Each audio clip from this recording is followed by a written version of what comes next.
Before we begin, listener, remember to gently tap like and subscribe so you won't miss the next story. Tonight, I'll take you through the quiet halls where the walls still breathe, where every sound means something, even when no one's there to make it. 5 stories, each one a whisper left behind by those who never truly left. So, turn down the lights, lie still, and listen carefully. Because some sounds don't stop when you wake up. Story 1. Night shift in the morgue, Cleveland, Ohio. I began my 3rd consecutive night shift at the Cleveland Medical Examiner's office on 14 November 2007. It was just past 11 p.m., the hour when the corridors emptied out and the whole building settled into a silence that felt too deliberate, too aware. I always entered through the service door that led straight down to sublevel 2, the morgue floor. The metallic echo of my footsteps followed me along the cold concrete ramp. On nights like this, the air itself seemed to hold its breath. The ventilation hummed low. The fluorescents buzzed in long, slow intervals, and every sound stretched out as if reluctant to fade. I remember placing my coat on the hook beside Autopsy Room 3. I remember the stillness of the stainless steel tables. And I remember far more clearly than I wish the first sound that didn't belong. A metallic scrape. Soft, deliberate, like the edge of a scalpel sliding across steel. I froze, listening. The room answered me with another faint drag of metal. Not sharp, not hurried, but patient, as though whatever made it knew I would hear. A sound that came from behind me, specifically from the table where a body had been prepared earlier that afternoon. The lights flickered once, and something on the table shifted. I turned slowly, letting my eyes adjust to the faint dimming of the overhead lights. They buzzed again, briefly steady, and the room returned to its usual pale brightness. But the table wasn't as I had left it. The body male, mid-40s, brought in after a traffic collision had been lying straight when I signed off the afternoon report. Arms at the sides, chin level, tagged, and covered. Now, the sheet was slightly misaligned, as if tugged from the left. The right arm, which had been positioned neatly along the torso, seemed angled outwards, elbow bent by a few degrees. Not dramatic, not impossible, but wrong. I stepped closer, listening. The morgue, at this hour, developed its own rhythm. The compressor beneath the refrigeration unit cycling in long breaths. The hum of electricity weaving through every metal surface. The faint ticking of pipes expanding and settling with the temperature. None of those sounds could be mistaken for what I had heard. That scrape had intention, direction.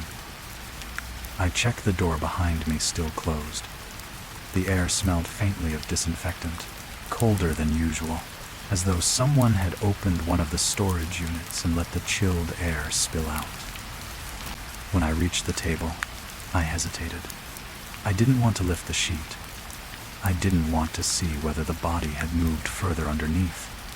Instead, I leaned in slightly, ears sharpened to the smallest vibration. That was when the second change registered. The scalpel tray, the one I always aligned uniformly before each shift, sat skewed. One of the scalpels rested half off the tray, its tip touching the metal surface of the table.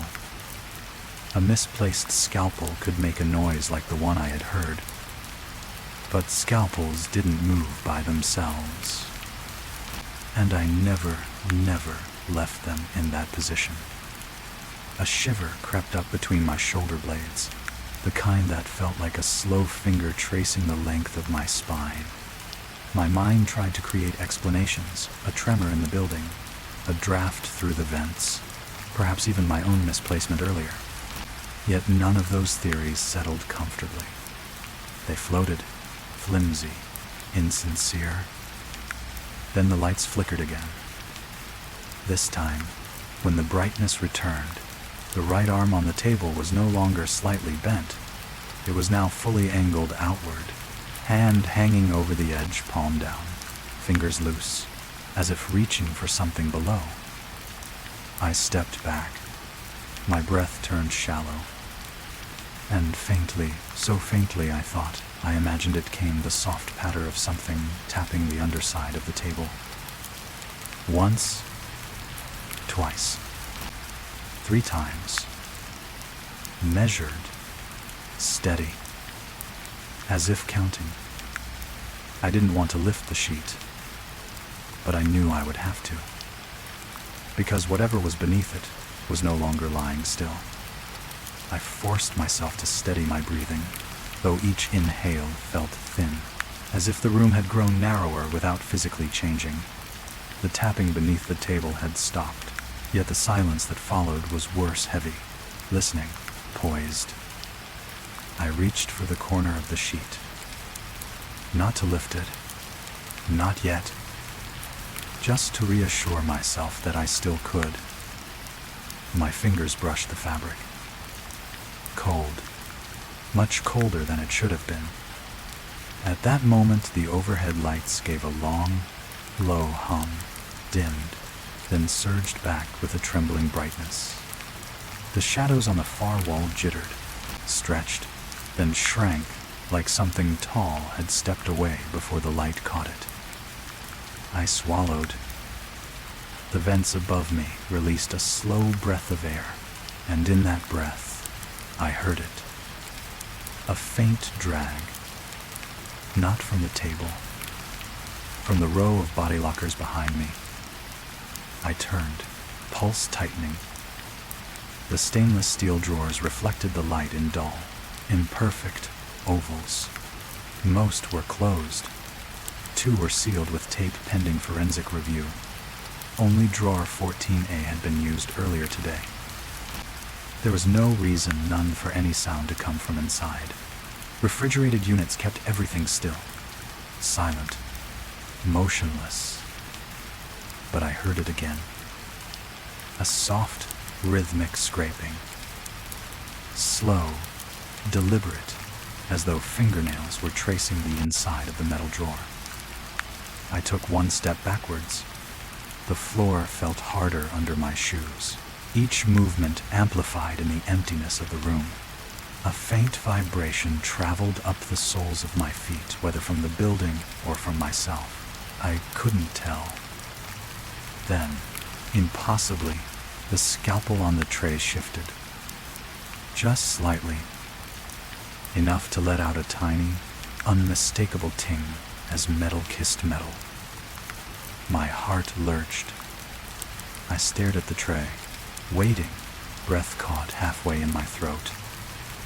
Nothing. But the air had changed. Thicker. Strained, as though something unseen had settled into the room with weight and purpose. I stepped closer to the table, the first table, the one with a displaced sheet. My hand hovered just above it when the tapping resumed. Not beneath the table this time. Above it. Just beneath the sheet.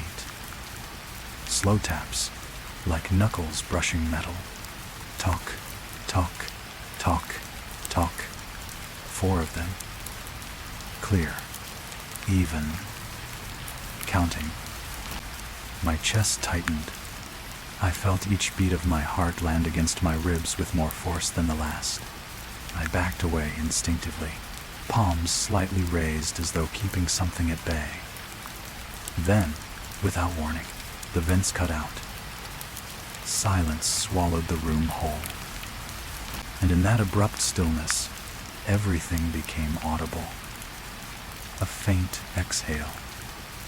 Not mine. Lower. Wetter. Like air leaving lungs that hadn't lived for hours. I froze. The body on the table shifted, barely a tremor beneath the sheet. but enough to let out a soft whisper of fabric sliding against skin. Then something new joined the soundscape. A low creak from the far corner, followed by another creak, and another, as if significant weight was being placed, step by step, on the tiles. But nothing was there. The room was still empty. The lights flickered for the third time, and in that fractured half-second when darkness cut through the room, I saw, or thought I saw, the silhouette of the body on the table sit up slightly beneath the sheet, propped on one elbow, turning its head toward me. When the light returned, the sheet was lying flat again, but the right hand, the one that had been hanging over the edge, was now curled inward, fingers angled as though beckoning. Then, from the direction of drawer 14A, a deep thud hit the metal from the inside. Once, twice. Then, a scraping climb, as if something was dragging itself upward. My skin crawled. The sounds grew thicker, layered. The tapping on the table, the scraping from the drawer, the faint shifting under the sheet, and an undercurrent of breath, slow, labored, too close. Something was coming together. Not chaos, not coincidence. A pattern, a sequence, as though each sound was part of the same motion happening in different parts of the room, and all of it was drawing closer to me. I had to move.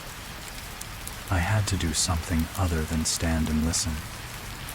But before I could decide, the sheet on the table rose, just slightly, as if something beneath it had taken a deeper breath. The sheet rose no more than an inch, yet it was enough to break the fragile balance inside the room. Something under it breathed slowly, deliberately, and as the fabric lifted, a ripple of cold air brushed my hands, so crisp it felt almost like a warning. I stepped back, but the room seemed unwilling to let me go. The thick stillness pressed against my skin, clinging to me like damp fog. Even my footsteps felt muted, as though the floor itself was trying to swallow the sound. I stared at the sheet, watching the small rise and fall. Controlled, rhythmic, breathing. Dead bodies did not breathe. Not on the third night of refrigeration. Not on my watch. Not here. Then came the counting. Not tapping this time, it was quieter, more intimate. A faint whispering count. 1, 2, 3. The numbers weren't spoken in any human voice I recognized. They sounded like air being drawn through cracked lips, forming words out of reluctance rather than intent. The counting seemed to come from beneath the sheet, yet the body's chests did not rise in accordance. It was almost as if the counting moved independently around the corpse, circling it, using it as a vessel. I forced myself closer, though every instinct in my body begged me to turn away. I gripped the edge of the table for grounding. The metal bit into my palms, cold enough to sting. "Is someone here?" I whispered before realizing how foolish, how frightened, how exposed the question made me sound. The counting stopped. Instantly. Silence strangled the room once again. Even the refrigeration units fell quiet, as if obeying something older, deeper. Then the body moved. Not a twitch. Not the small muscular contractions that sometimes occurred in the freshly deceased. The entire torso rolled subtly but undeniably to face my direction beneath the sheet. The scalpels on the tray rattled sharply. My breath hitched. The back of my neck prickled violently, like dozens of cold needles rising through my skin. I leaned away, but the corpse shifted again, the fabric stretching along the outline of a shoulder that had changed position too smoothly, too willingly to be a trick of decomposition. I couldn't stop staring at the sheet. It was all that separated me from whatever shape was reforming beneath it. My hand trembled as I reached out, not to lift the sheet, but to pat it down, to flatten whatever was moving underneath. Before I could touch it, the vents roared back to life with a force that shook the light fixtures. A blast of frigid air swept across the room, swirling the sheet. Under that sudden gust, the fabric pressed tight against the contours of the body. I saw the shape clearly. The head turned towards me. The right hand bent at the wrist, fingers pointing straight at my chest. The mouth, though hidden beneath cloth, was slightly open. My own heartbeat thundered in my ears. I took a step back, then another, but something prevented my retreat. A loud, metallic clack echoed from behind me, the sound of a morgue drawer unlatching. I turned sharply toward the body lockers. Drawer 14, the one that had scraped earlier, was now extended by 2 inches, though I had never touched it. Something pressed against the metal from the inside. A bulge formed on the door, pushing outward, denting it with slow, unnatural strength. And with each push, the drawer slid a fraction further open. My throat dried. My voice wouldn't form. It felt like the room had stolen the warmth from my lungs. The bulge stopped. And then came the sound that froze me completely, a whispered count, identical to the one beneath the sheet. 1, 2, 3, 4. From inside the drawer, the 2 sounds, the breathing from the body behind me and the counting from the drawer in front, began to overlap, synchronizing in a pattern that felt old, ritualistic, like a call and response. The corpse inhaled. The drawer counted. The lights buzzed, then dimmed, then brightened. A cycle forming. A rhythm. I turned back to the table just in time to see the sheet shift again, more violently this time. The right hand slipped fully off the edge, fingers dangling.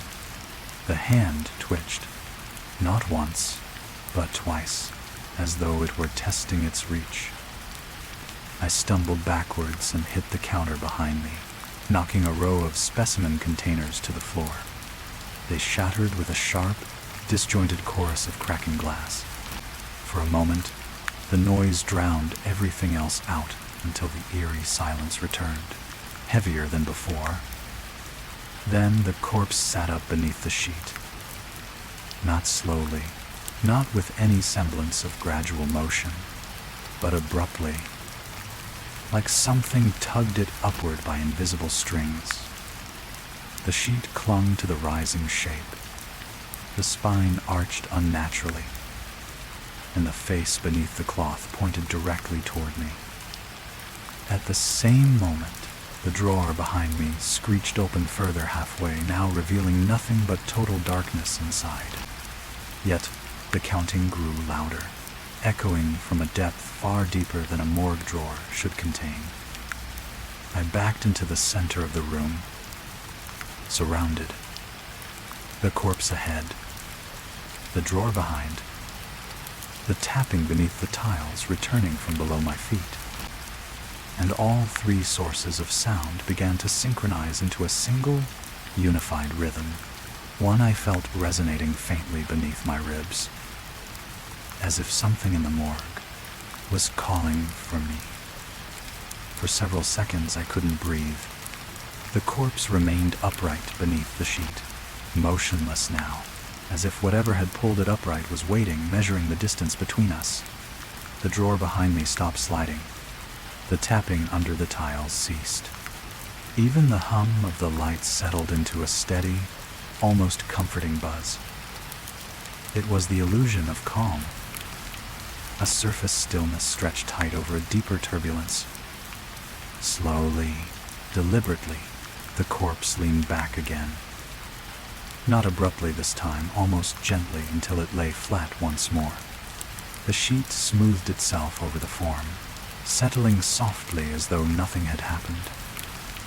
The drawer behind me gave a soft metallic click, and then it began to slide shut, inch by inch, without force, without scraping, without resistance, like a worker finishing their job for the night. I stood in the middle of the morgue, shaking, while the room exhaled a cool, steady breath. The vents hummed at their normal rhythm again. The lights stabilized. The sounds that had moments ago cornered me now dissolved into the familiar mechanical ambience. For a brief, fragile moment, I allowed myself to believe it was over. That it had been a hallucination triggered by sleep deprivation, cold air shifts, electrical glitches, and my own imagination feeding itself in the dead of night. Night shift workers saw strange things, heard strange things. Maybe this was just one of those nights. I forced myself to straighten my coat, to tidy the scattered specimen containers on the floor. The small tasks calmed me. They gave shape to the room again, grounding me in the ordinary. I took a deep breath, approached the table, and gently touched the sheet. It was completely still, no breathing beneath it, no murmured counting, no twitching limbs. Then relief seeped into me, shaky but real. "Get a grip," I whispered to myself. I turned away, walked toward the far desk, where the night logbook sat open, pen ready. I flattened my palms on the cool surface, grounding myself. The fluorescent lights above flickered once, just once, but the brightness held. Everything felt normal. I even laughed under my breath. Not joy, not humor, just the nervous expulsion of air from someone fighting to return to equilibrium. Then something caught my eye. The wall clock. Its second hand ticked forward, but it didn't make a sound. The morgue clock always clicked loudly, a constant, sharp tick like a metronome that kept the long nights tolerable. I stepped closer, placed my ear near the clock face. Silence. The second hand continued to move, but without its mechanical voice. I exhaled slowly. "Just a jammed gear," I muttered. But even as I said it, the silence pressed tightly around me again, not the chaotic silence from before, but a controlled one, like something holding its breath so I would lean in and listen harder. I returned to the desk, determined to ignore the unease growing in my stomach. If I wrote down the events, even as shorthand, maybe I could make sense of the night. 11:54 p.m. Unusual sounds. 11:56 p.m. Drawer movement. 11:58 p.m. Possible hallucination to stress. As I wrote the last line, the tip of my pen flickered. A tiny vibration rippled through the desk, almost like someone tapping one knuckle beneath it. Once, twice, 3 times. I froze, pen hovering midair. The vibration stopped. A false alarm, I told myself. Just the building settling. That was all. But I couldn't shake the feeling that something was waiting for me to let my guard down, something patient enough to mimic normalcy. I returned to the center of the room, glanced at the table again. The sheet remained still. I forced myself to approach the body lockers. Drawer 14A was shut completely.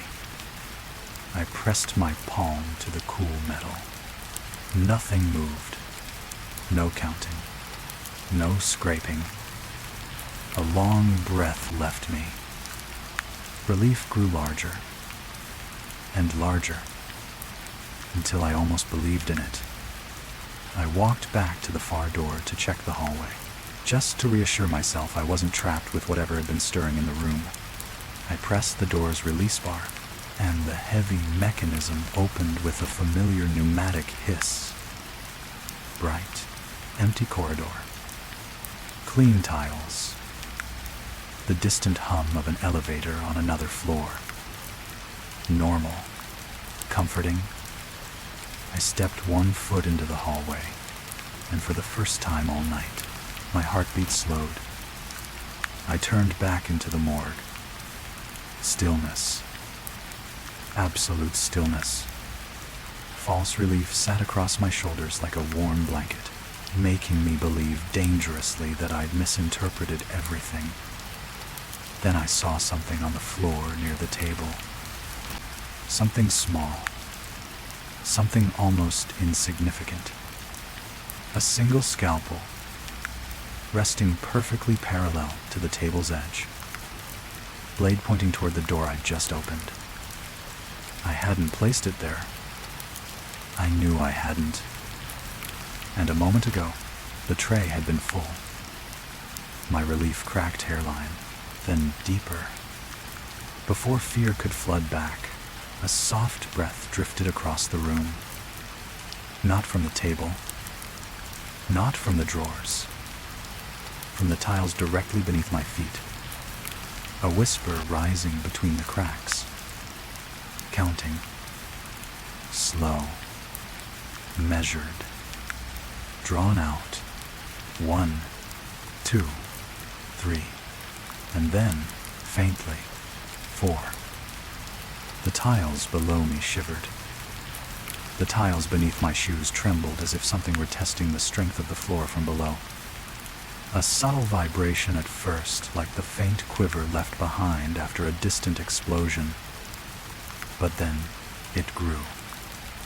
Slowly, deliberately, in perfect rhythm with the numbers whispered through the cracks. 1, 2, 3, 4. I stepped back instinctively, heels skidding slightly on the polished tile. My throat tightened. The morgue was not supposed to feel alive. And yet, in that moment, it felt as though the building itself had a pulse. Something pressed upward from beneath the floor, something with weight. The tiles flexed, lifting a fraction of an inch, then settling again as if whatever lurked underneath was shifting its grip. I staggered backwards toward the hallway, but the morgue door, still open only moments ago, had swung shut. Quietly. Completely. The release bar refused to move when I pushed on it. My breath hitched. Come on. I pushed harder. Nothing. Behind me, the morgue exhaled a deep, cold breath. I turned. The sheet on the table was rising again. Not subtly this time. A full, slow inflation, like a chest drawing its first breath after drowning. The edges of the fabric lifted, exposing the outline of 2 knees, bending upward beneath it. Then came the tapping. Not from the table. Not from the drawers. Not from the tiles beneath me. The sound came from the walls. A steady index finger tap, moving in a circular motion around the room, starting behind me, shifting to the left wall, then the far corner, then the right wall, then back again. A slow, methodical orbit, as if something unseen were pacing around the room just outside my field of vision. I grabbed the nearest object on the counter, a heavy clipboard, pitiful as a weapon, but it kept my hands from shaking. The sheet continued to rise. A shape underneath was sitting up again. Only this time, there was resistance. The body inside wasn't being lifted. It was lifting itself. The fabric slipped down, revealing the outline of a bare head beneath it, smooth, hairless, skull-like. The sheet caught on the chin. And then, the body's left arm shot upward, palm flat, colliding with the sheet, pressing it outward like a face buried in cloth trying to breathe through it. The sheet ballooned around the form of a mouth opening wide beneath the fabric. Something moved under the corpse beneath the table. A second set of movements. Fingers scraping metal, pulling, clinging, like a second body was climbing up from the underside. No, I whispered, stepping back toward the locked door. The lights flickered violently. Once, twice, 3 times. On the third flicker, in that split second of darkness, I saw it. A shape crouched under the table, human-sized, pale, clinging to the underside like a spider. Its head twisted in my direction. The lights came back, and the space was empty again, but the table rocked gently as though something had just scurried away. The whispering restarted. Not counting this time. Not numbers. My name. Soft. Elongated. Drawn out in breathy, unnatural syllables. I stumbled backward, slamming my shoulder into the morgue door, trying desperately to force a crack open. The bar wouldn't budge. The sheet began to slide off the corpse, inch by inch. And beneath it, I saw something I cannot unsee. My own skin, my own scars, my own chest. The corpse on the table was me. Not fully, not perfectly, but close enough that my knees wobbled beneath me. Same build, same height, same surgical scar along the left side of the rib cage, the scar from an appendectomy I had in 2002. My body, or something wearing my body, sat upright and turned its head beneath the sheet. The tapping on the walls grew faster. The tiles vibrated harder. The drawer behind me shot open with a metallic scream. I slammed my fists against the morgue door again. Open, please open. But the morgue did not care. Behind me, the corpse swung its legs over the side of the table. A soft thump as its bare feet touched the cold tile. The sheet slid off entirely and pooled around the ankles, revealing a body shaped so much like mine it made me nauseous.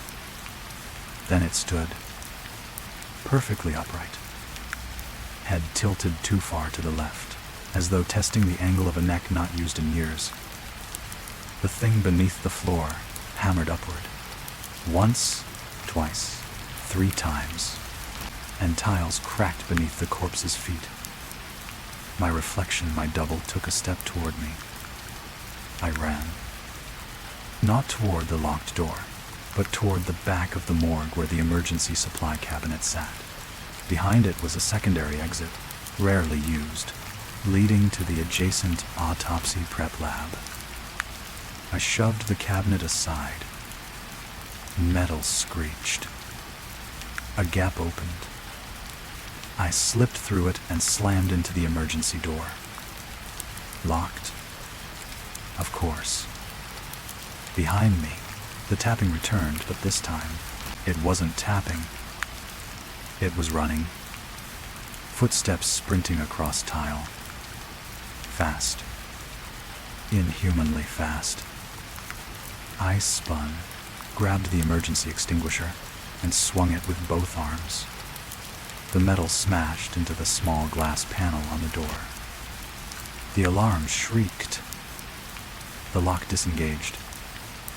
I threw myself into the prep lab just as the footsteps reached me. The silhouette of my own body lunged at the closing door, palm slamming flat against the glass. My palm. My fingerprints. My skin. The door shut. The magnetic seal locked. The lights in the prep lab flickered, but held steady. Breathing hard, I stumbled through the lab, past the sinks, past the instruments, past the cold storage unit, until I burst into the main corridor beyond.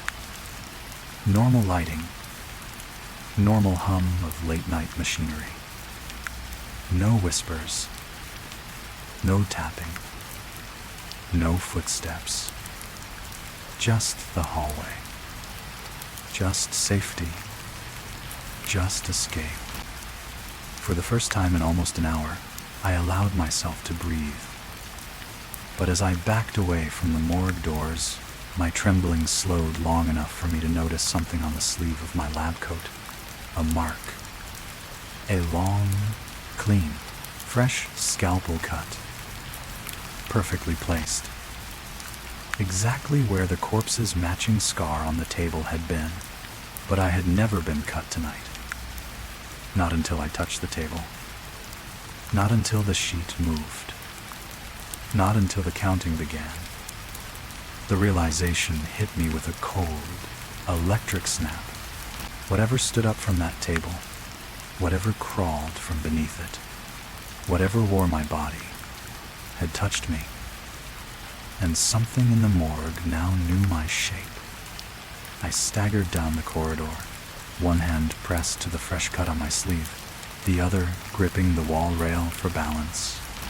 The fluorescent lights overhead buzzed softly, ordinary, predictable, comforting. Every step I took away from the morgue loosened the stiffness in my legs. The cold air of the autopsy level gave way to the warmer, regulated temperature of the main wing. It felt safer. Almost. I kept glancing over my shoulder, half expecting to see the morgue door shutter or the silhouette of my own body standing behind the glass. But nothing followed.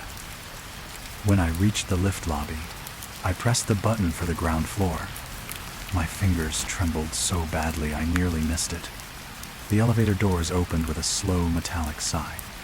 I stepped inside, leaned back against the panel, and let my eyes close for 3 long, shaking breaths. The doors slid shut. The lift descended 1 level, then stopped. A soft mechanical click echoed in the narrow space, followed by a gentle pulse of light from the display panel. I frowned. I hadn't pressed any other button. The lift began moving again, but not downward. Upward. Sublevel 2. Sublevel 3. Sublevel 4. There was no sublevel 4. My chest tightened. I jabbed the open door button. Nothing happened. The lift continued its impossible ascent. The fluorescent light above me flickered once, then again, then steadied. A soft tapping began on the ceiling panel. Not frantic, not violent, but measured. 1, 2, 3, 4. I backed into the corner, breath shallow, heart pounding so hard I could hear the blood rush inside my skull. The tapping stopped. Then a whisper thin, breathy, unmistakably shaped, like my own voice slid through the vented ceiling. Open. Today. The lift hummed. The ceiling panel shifted slightly, as though nudged from above. Then, through the narrow gap, pale fingers slipped into view. My fingers. The lift jolted to a stop. The lights cut out. In the darkness, the whisper came again, closer this time, just above my head. You left me behind. And quaked. The ceiling panel began to lift. A face leaned over the edge, barely visible in the emergency glow. My face, but darker, hollower, smiling. The doors reopened behind me with a soft chime, but I didn't dare turn around. because the thing above me whispered one final word, low, patient, and certain. Run to days.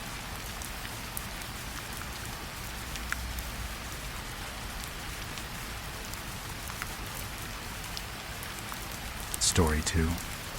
Night Guard at the Imperial War Museum, London, 2006. I began my night shift at the Imperial War Museum on 3 February 2006, just as the last visitors filtered out through the main hall and the glass doors folded shut with their familiar hiss. By 22, the building felt hollow, stripped of its daytime noise. Only the faint hum of the air circulation units echoed through the galleries, drifting like breath across the polished floors. My post that night was the First World War exhibit, long corridors of mannequins in historical uniforms, dim light falling over displays of helmets, rifles, trench tools. The museum was always quiet after hours, but tonight the silence felt heavy, almost expectant. I was locking the final display case near the mock trench reconstruction when I heard it. A single footstep. Sharp, clipped, undeniably precise. Then another, and another. A marching rhythm. Measured. Military. Coming from the far end of the corridor where the mannequin platoon stood frozen in formation. I turned slowly, torch in hand. The mannequins hadn't moved. Of course they hadn't. But the footsteps continued steady, echoing, coming closer. And though the corridor was empty, something in the darkness walked toward me with perfect soldier's discipline. The footsteps didn't fade as I expected. If anything, the rhythm sharpened. Heel, toe, heel, toe, as if boots were cutting perfectly measured strides along the polished museum floor. I tightened my grip on the torch. The corridor ahead was dim, lit only by the soft amber bulbs meant to mimic the glow of lanterns used during wartime. Their light stretched in thin, trembling lines across the mannequins. Each soldier's silhouette stood still, bayonet fixed, chin lifted in permanent readiness. Yet the sound didn't belong to a still figure. I took a step forward, moving slowly down the corridor. My footsteps echoed softly, in comparison lighter, hesitant. But the marching continued with unwavering discipline, pacing me from somewhere ahead. I paused beside a mannequin dressed in a mud-stained reproduction uniform. Its eyes glass, blank, faceless behind the sculpted lids, seemed to stare past me into the darkness. I checked its posture, arms at its sides, head straight, boots secured to the platform. But the sound of marching grew louder. A chill crept up my spine. It wasn't coming from the floor directly. It carried a faint vibration, as though the footsteps began inside the walls and only then spilled out onto the tiles. I angled the torch toward the far end of the gallery, illuminating the narrow hallway that led to the Life in the Trenches section. Nothing moved, only still displays, sandbag replicas, the wooden framework of a trench wall. Then the lights flickered, just once, barely noticeable. But in that quick dimming, I thought just briefly that one of the mannequins on the left side of the corridor had shifted its stance. Its right arm seemed lifted a fraction higher than before. I blinked, leaned forward, studying it. The stance was rigid again, immovable, exactly as it should be. Long shift, I muttered under my breath.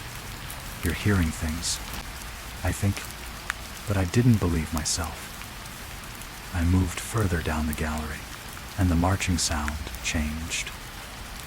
What had been a single pair of footsteps became 2, then 3, then an entire line of synchronized steps, falling into perfect military rhythm. Left, right, left, right, as though an invisible patrol unit had joined the first and continued their midnight rounds. The mannequins ahead stood in their static formation, yet the cadence now marched around me, filling the corridor, echoing off glass and steel displays. I reached the edge of the mock trench exhibit, where the floor dipped slightly to mimic uneven terrain. The air here was always a bit colder, preserved intentionally to maintain the artifacts. Tonight, it felt colder still. I stopped, listened. The marching ceased. Silence fell abruptly, so abruptly, it felt intentional. The only sound left was the faint hum of the overhead lights. Then, gently, quietly, a soft tap echoed behind me. I turned sharply. A mannequin in a British officer's uniform stood 3 paces away from where it had been earlier. Right boot angled forward, chin lifted directly toward me. And at the tip of its boot, positioned with unnatural precision, was a single mud-stained cartridge case. One that hadn't been on the floor a minute ago. The footsteps resumed again, but this time they came from directly behind the officer's mannequin. Closer. Approaching. Marching toward me. The marching advanced with a sharper rhythm, now no longer distant, no longer muffled. These steps were close. Uncomfortably close. As if boot soles were striking the tiles not behind glass.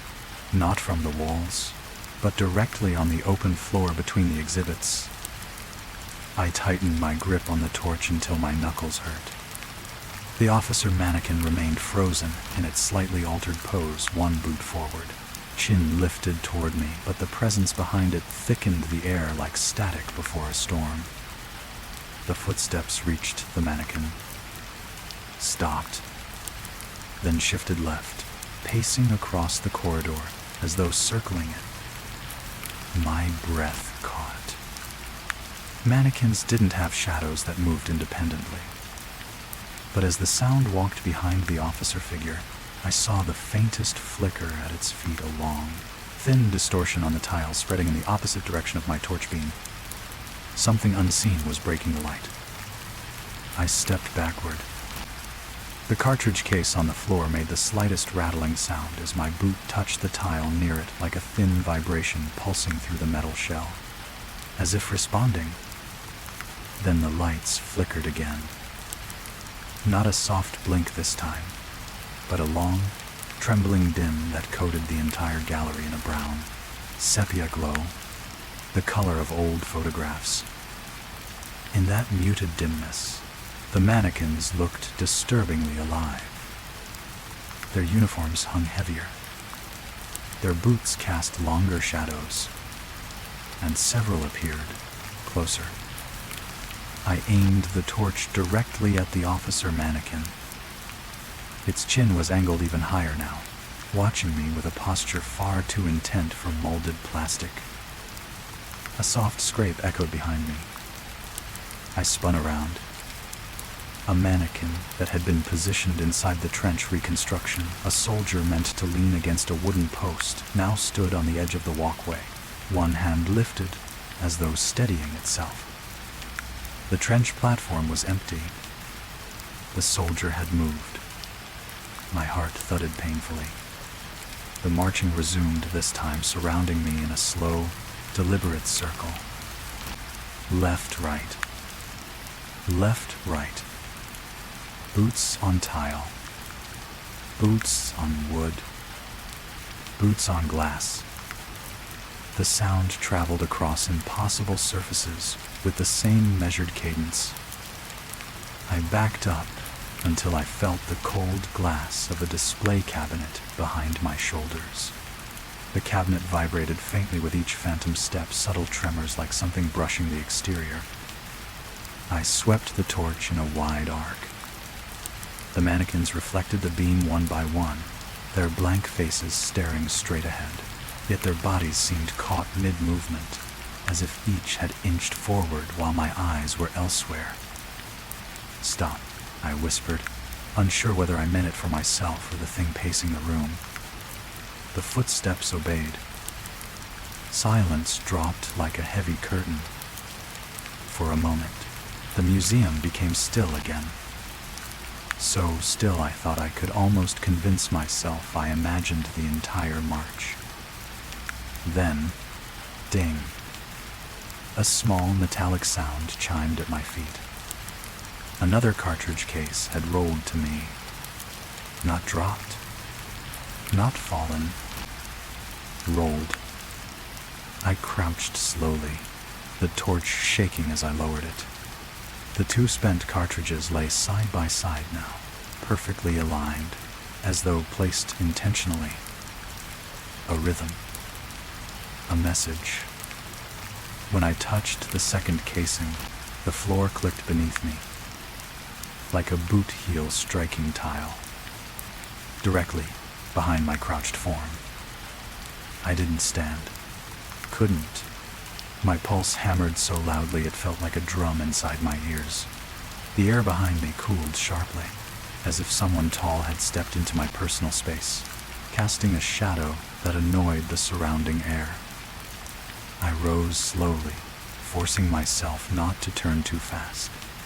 My torso twisted first, then my head. The officer mannequin was now only an arm's length away. Not across the corridor. Not by the trench wall. Right. In front of me. The chin angled down, meeting the height of my gaze. The right arm, once rigid at its side, was now slightly lifted, fingers curved in a half clench, as if holding something invisible. The marching resumed again, but this time it wasn't surrounding me. It was behind the mannequin. A full platoon's worth of steps. Dozens of boots marching in a narrow corridor that should not contain more than silence. The mannequin's head tilted a fraction. Not enough for a human to notice in normal light. But under the narrow beam of my torch, the shift was undeniable. As though it were acknowledging the sound. As though it were listening. As though it were receiving orders. The air pressure changed. My ears popped. Then, from somewhere deep in the gallery, a sound cut through the marching. A single voice. Low. Commanding. A sharp syllable barked with military precision. Too old, too hoarse, too ghostly to belong to anyone living. Halt. These two. All the footsteps stopped. Even the air stopped. Stillness swallowed the entire museum. And then, very softly, just behind my right ear, a breath. A soldier's breath. Warm. Measured. Close enough to touch the back of my neck. Then a whisper followed. Turn. Oars us. I didn't want to turn. Every muscle in my shoulders tightened, begging me to stay still, to keep my gaze fixed on the officer mannequin now blocking the corridor like a silent sentinel. But the whisper so close, it felt as if a pair of lips hovered just behind my ear, left no room for doubt.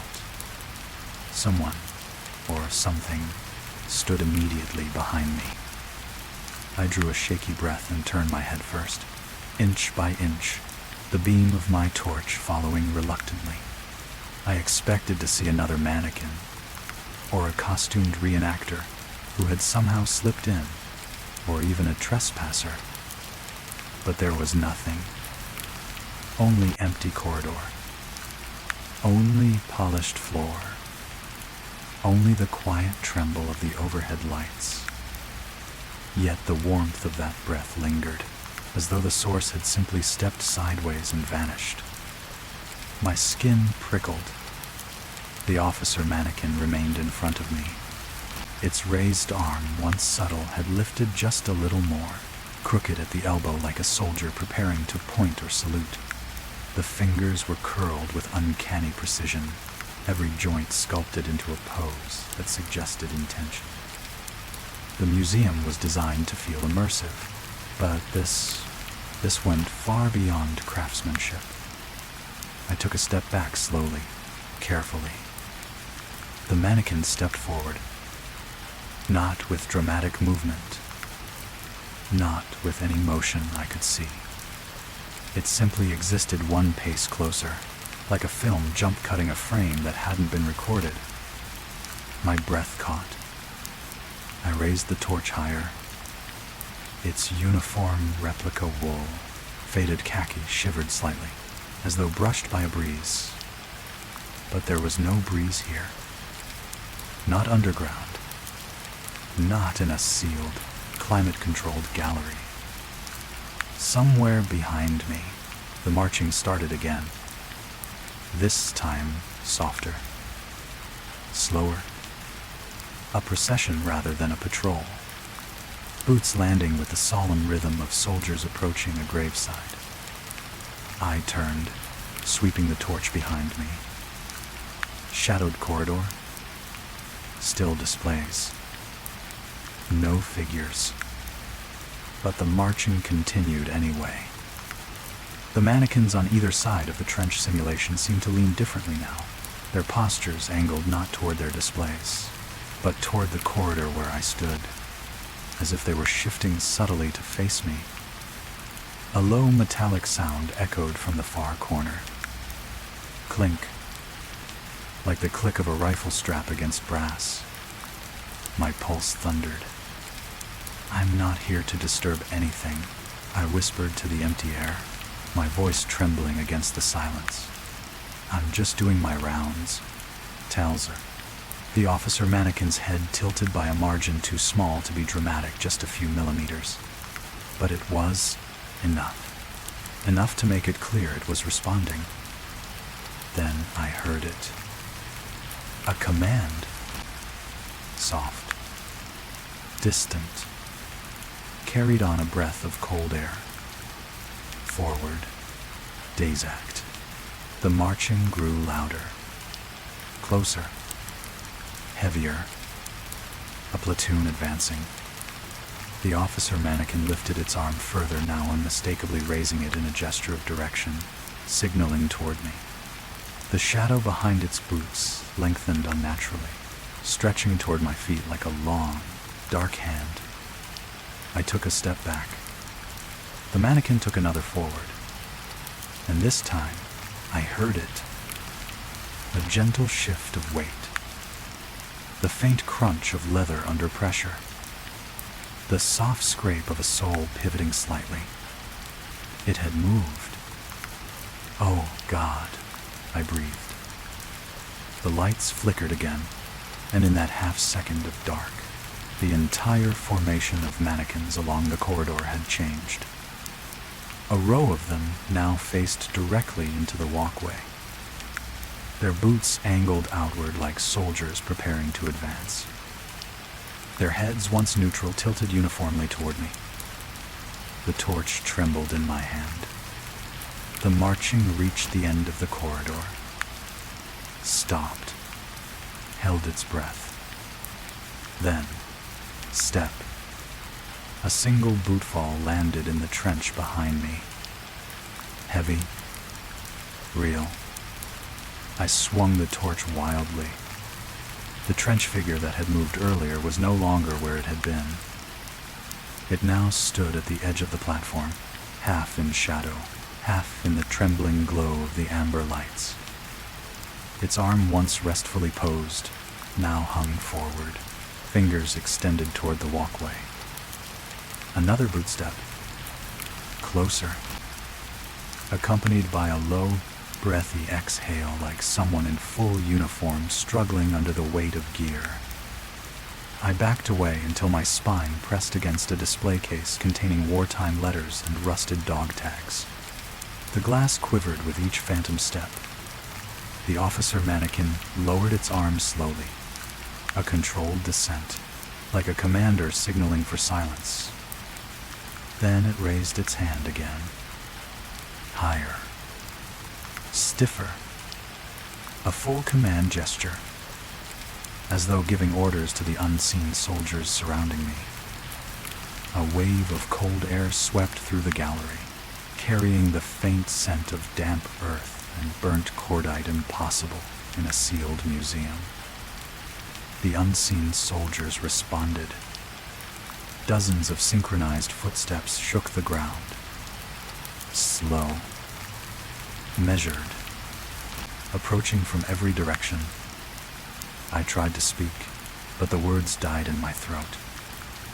The officer mannequin's hand turned sharply, the index finger extending, pointing at me. The marching stopped.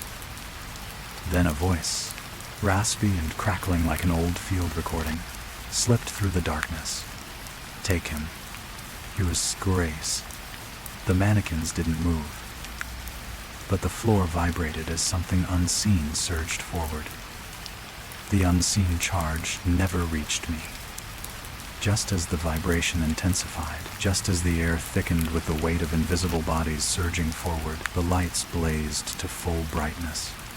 The sudden flood of white light washed the gallery clean, dissolving every shadow, every shifting silhouette, every flicker of motion. The marching stopped. Instantly. Completely. I blinked hard, eyes adjusting to the abrupt brightness. The museum looked as it always did after hours, silent, pristine, meticulously arranged. The mannequins stood rigidly in their original positions. The officer figure that had stalked me now faced forward once more, his chin lifted in the same fixed pose printed in the exhibit catalog. No movement, no gestures, no shadows stretched toward me. It was as if the gallery had inhaled deeply and returned to its official, curated stillness. My pulse refused to settle, but some part of my mind, some desperate, grasping part, clung to the possibility that I had misinterpreted the scene. Fatigue, adrenaline, late-night isolation inside a building full of war memories. Perhaps the mannequins hadn't shifted. Perhaps the footsteps had been structural noise, echoes from above. Perhaps the whisper wasn't real, and the chill on my neck was an air duct cycle. Perhaps. I exhaled slowly, grounding myself with the torch beam. I swept it deliberately across each exhibit, measuring the familiar static poses. Soldiers dug into the trench, medics tending to a mannequin lying on a stretcher, an officer holding a map. Everything was where it should be. Maybe the light stabilizing had reset whatever hallucination I'd fallen into. Still breathing hard, I moved toward the center of the gallery, forcing myself to retrace my steps. The floor tiles were smooth and unmarked. The cartridge cases I'd seen earlier, 2 of them, placed deliberately, were gone. A tiny wave of relief washed through me. If they had been real, even the smallest one would still be here. The museum staff were meticulous about logging every object. Nobody would remove casings without documentation. I crouched, running my fingers along the tile. Dustless. Untouched. Perfectly ordinary. Okay, I whispered. Just keep it together. 2 was ours. I walked with newfound purpose. The illusion, if that's what it was, had broken. The mannequins did not move now. The officer's stance remained frozen, crisp and perfectly sculpted. Even the trench figure stood in its original position deep inside the mock shelter. Everything was normal, calm, predictable. I pressed my palm against my chest and waited until my heartbeat slowed from a frantic drum to a steady thud. The museum's air circulation system hummed softly overhead, a gentle white noise that once again felt like background ambience rather than a threat.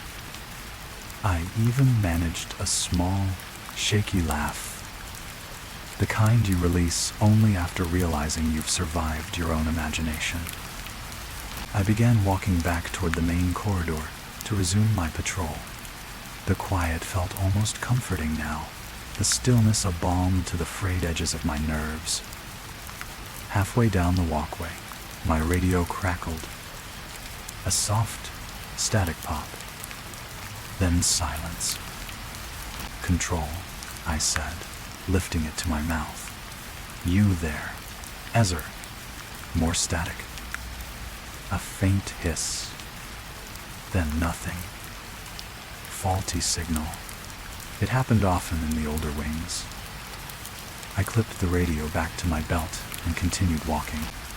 The glow from the emergency lights reflected in the polished glass of the display cabinets, creating familiar double images of myself as I passed, comforting in their mundanity.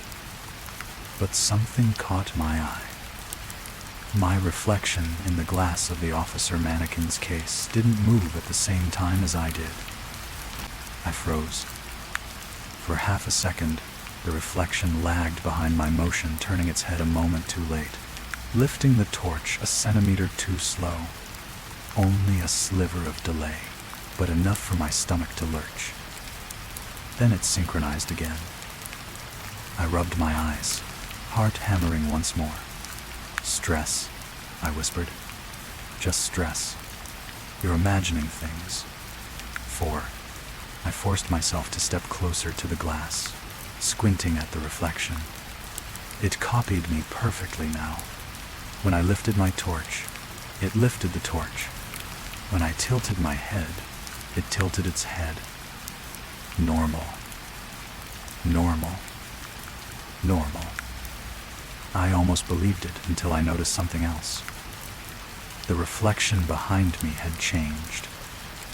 The mannequins, visible only through the glass's angle, were standing in slightly different stances. The one closest to the trench had turned its body half a degree. Another seemed to have shifted its footing. Their alignment was subtly altered just enough to be perceptible only in the reflective angle, not in direct sight. I whipped around. They hadn't moved. Every figure was frozen as before. But when I looked back into the glass, the positions had changed yet again. Subtle. Deliberate. A message meant only for the reflection. A slow, creeping dread climbed my spine. Then the lights dimmed, but only in the reflection. Not in the real corridor. My real surroundings remained bright and clear. But in the glass, the gallery was falling into shadow, silhouettes stretching long and thin, as if lit by a lantern flame instead of museum bulbs. Something moved in that reflected darkness. A line of soldiers, marching, silent, shadowed, invisible except through the warped mirror of the glass. They marched directly toward my reflected form. I raised the torch with trembling fingers and whispered, "No, no, no, no." The reflection's expression changed before mine did. And from the glass behind my mirrored self, a hand rose into view. Not mannequin plastic, not human. A gray, long-fingered hand, rising toward my reflected shoulder, reaching. The lights in reality stayed bright. But in the reflection, that hand touched me, and my reflection flinched. My reflection jerked shoulder, snapping forward as if something had yanked it. But I hadn't moved. I was frozen, breath locked tight in my chest, torch trembling in my fingers. The glass, however, insisted on telling a different story. In its surface, the gallery had darkened to a sepia gloom, Shadows marched in formation behind my reflected body figures with indistinguishable faces, heads bowed slightly as if marching under orders long forgotten by the living. The gray hand on my reflected shoulder tightened its grip. My reflection's chest rose sharply, mouth opening in a silent gasp. I felt nothing on my actual skin. No cold fingers. No weight. Yet my nerves screamed as though the sensation had been transferred through sight alone. I stepped back. The reflection did not. It remained pinned in place, breathing rapidly now, chest rising and falling too fast, as if something just beyond the glass were dragging air from its lungs. "Stop," I whispered. "Please stop." But the reflected world ignored me completely. Behind the shadow platoon, an officer figure stepped forward, its silhouette recognizable even in distorted glass. Cap, medals, stiff collar. The same officer mannequin that had stalked me earlier. Only now, its face had changed. The once blank, sculpted expression was gone. In its place was something older, hollow eyes sunk deep into a grayed-out mask of skin, jaw tense, as if clenched with decades of command. Its mouth opened. In the reflection, not in the real gallery, I heard the voice. "Fall in. 22. The platoon of shadows straightened. Their boots struck the reflective floor in unison, shaking the mirrored world, though the real tiles beneath my feet stayed still. My reflection, my own reflection, lifted its chin, reacting to the order. "No," I whispered. "Don't you dare." But the reflection snapped its heels together. A soldier reporting for duty. My breath caught. I slapped a hand against the glass, desperate to break the strange connection, to force my mirrored self to mimic me again. But the reflection didn't lift its hand. For the first time in my life, the image in the glass was no longer mine. I stumbled backward, heart thundering so hard it hurt. The officer figure in the reflection stepped closer behind my mirrored body. "Forward," it commanded. My reflected self obeyed, taking a single, stiff step into the dark platoon. "No, stop," I shouted. My voice hit the real glass and bounced back at me, thin and useless. Realizing the reflection was slipping further into a world I couldn't reach, I scrambled down the gallery toward the emergency exit door, the one at the far end of the trench exhibit. The motion broke my line of sight. The reflection vanished. My real surroundings snapped into clarity again. Mannequins, frozen. Museum lights steady. Polished tiles shining underfoot. Too normal. Too clean. But the marching resumed. Not in the reflection. In the real corridor. Left, right. Left, right. Boots hitting tile in perfect military timing. Yet no one walked behind me. I ran faster. The marching grew louder, like invisible soldiers keeping pace at my back, closing the distance inch by inch. Their cadence matched my racing heartbeat in terrifying synchrony. The emergency exit loomed ahead, red handle glowing faintly under the corridor lights. Come on," I muttered. I slammed the metal bar. It didn't budge. No release. No click. Locked. Behind me, a sharp barked command echoed through the gallery, bouncing off glass and steel. "Halt. Is dediwet a stardy?" The marching stopped instantly. The silence that followed wasn't empty. It brimmed with restrained presence, dozens of unseen bodies waiting for the next order. I refused to turn. I couldn't bear to see whatever stood lying behind me. Instead, I threw my shoulder into the door again. Pain shot through the bone. Still locked. A faint tapping began on the back of my neck. Light. Measured. As if someone were checking the alignment of my spine. I squeezed my eyes shut. Another voice, deeper this time, almost cracking with age, whispered, "About face. They are coded." The tapping on my neck traveled to my right shoulder, a ghostly suggestion guiding me to turn. My breath shook. If I obeyed, even involuntarily, I knew deep in some instinct older than fear that I wouldn't be turning into the museum hallway. I would be turning into their world. Into the sepia gloom behind the glass. Into the formation. "No," I whispered. The tapping became firmer. I pressed both my hands against the emergency door and screamed, "Help, Tay." My voice ricocheted through the museum. The tapping stopped. Then, the lights flickered. Once, twice. On the third flicker, a metallic clank echoed inside the emergency exit mechanism. A long, heavy thunk. The lock disengaged. I didn't question it. Didn't breathe. Didn't think. I shoved the bar and threw myself through the door, stumbling into the stairwell beyond.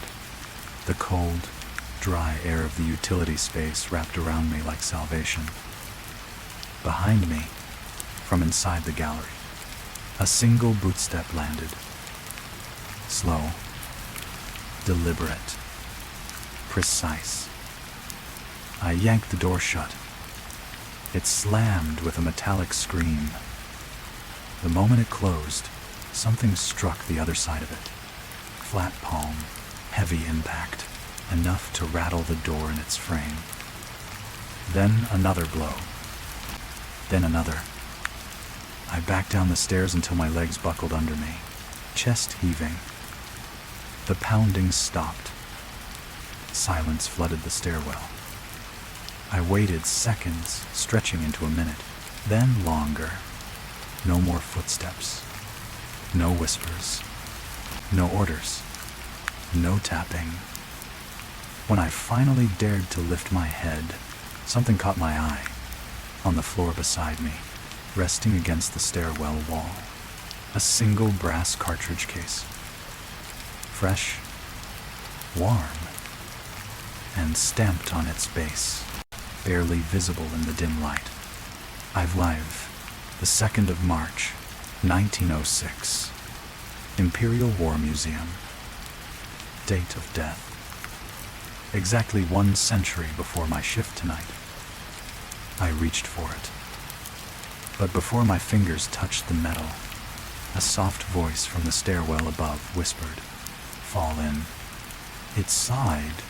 The stairwell lights buzzed faintly overhead, their pale glow trembling as though something unseen disturbed the wiring. I stared at the cartridge case lying beside me, its brass surface unnervingly warm, as if it hadn't been sitting there long at all. Fall in. 2 ways.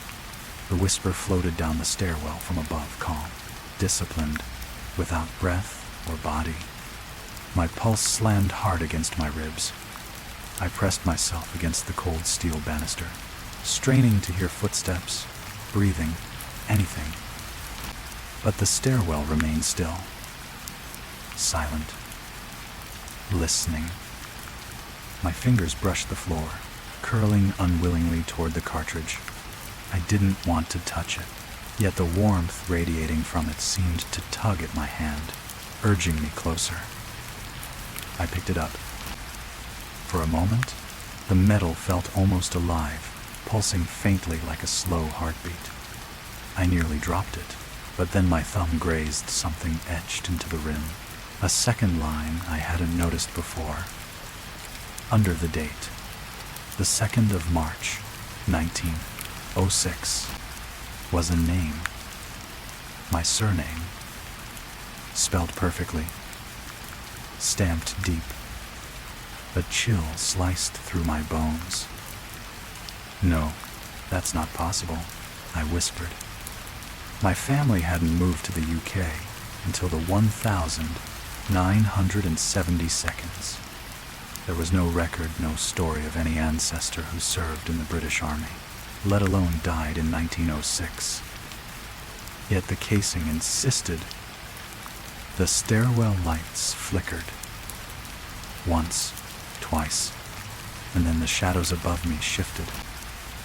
Not flinching, not jumping, marching.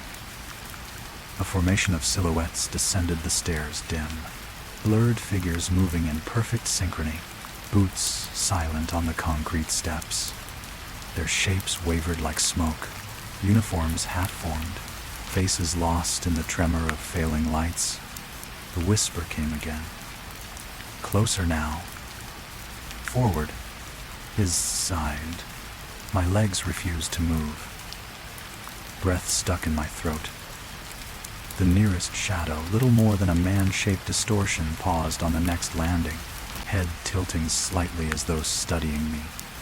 Then its arm lifted slow, deliberate, mirroring the exact gesture the officer mannequin had given in the gallery, pointing at me. I stumbled backward down the stairs, gripping the railing until my knuckles whitened. The shadows advanced a step. Left, right. Left, right. Silent, obedient, unstoppable. On my last step down, my heel struck something hard. I glanced down. Another cartridge case. Identical to the first. Just as worn. Stamped with tomorrow's date. The 2nd of April, 2006. My breath cracked. The shadows on the stairs halted in eerie unison. And the officer's whisper, so close it brushed my ear, spoke one final word. Next, as stewing.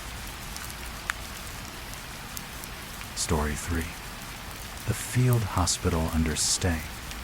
Mary's, Berlin, 2009. I arrived beneath St.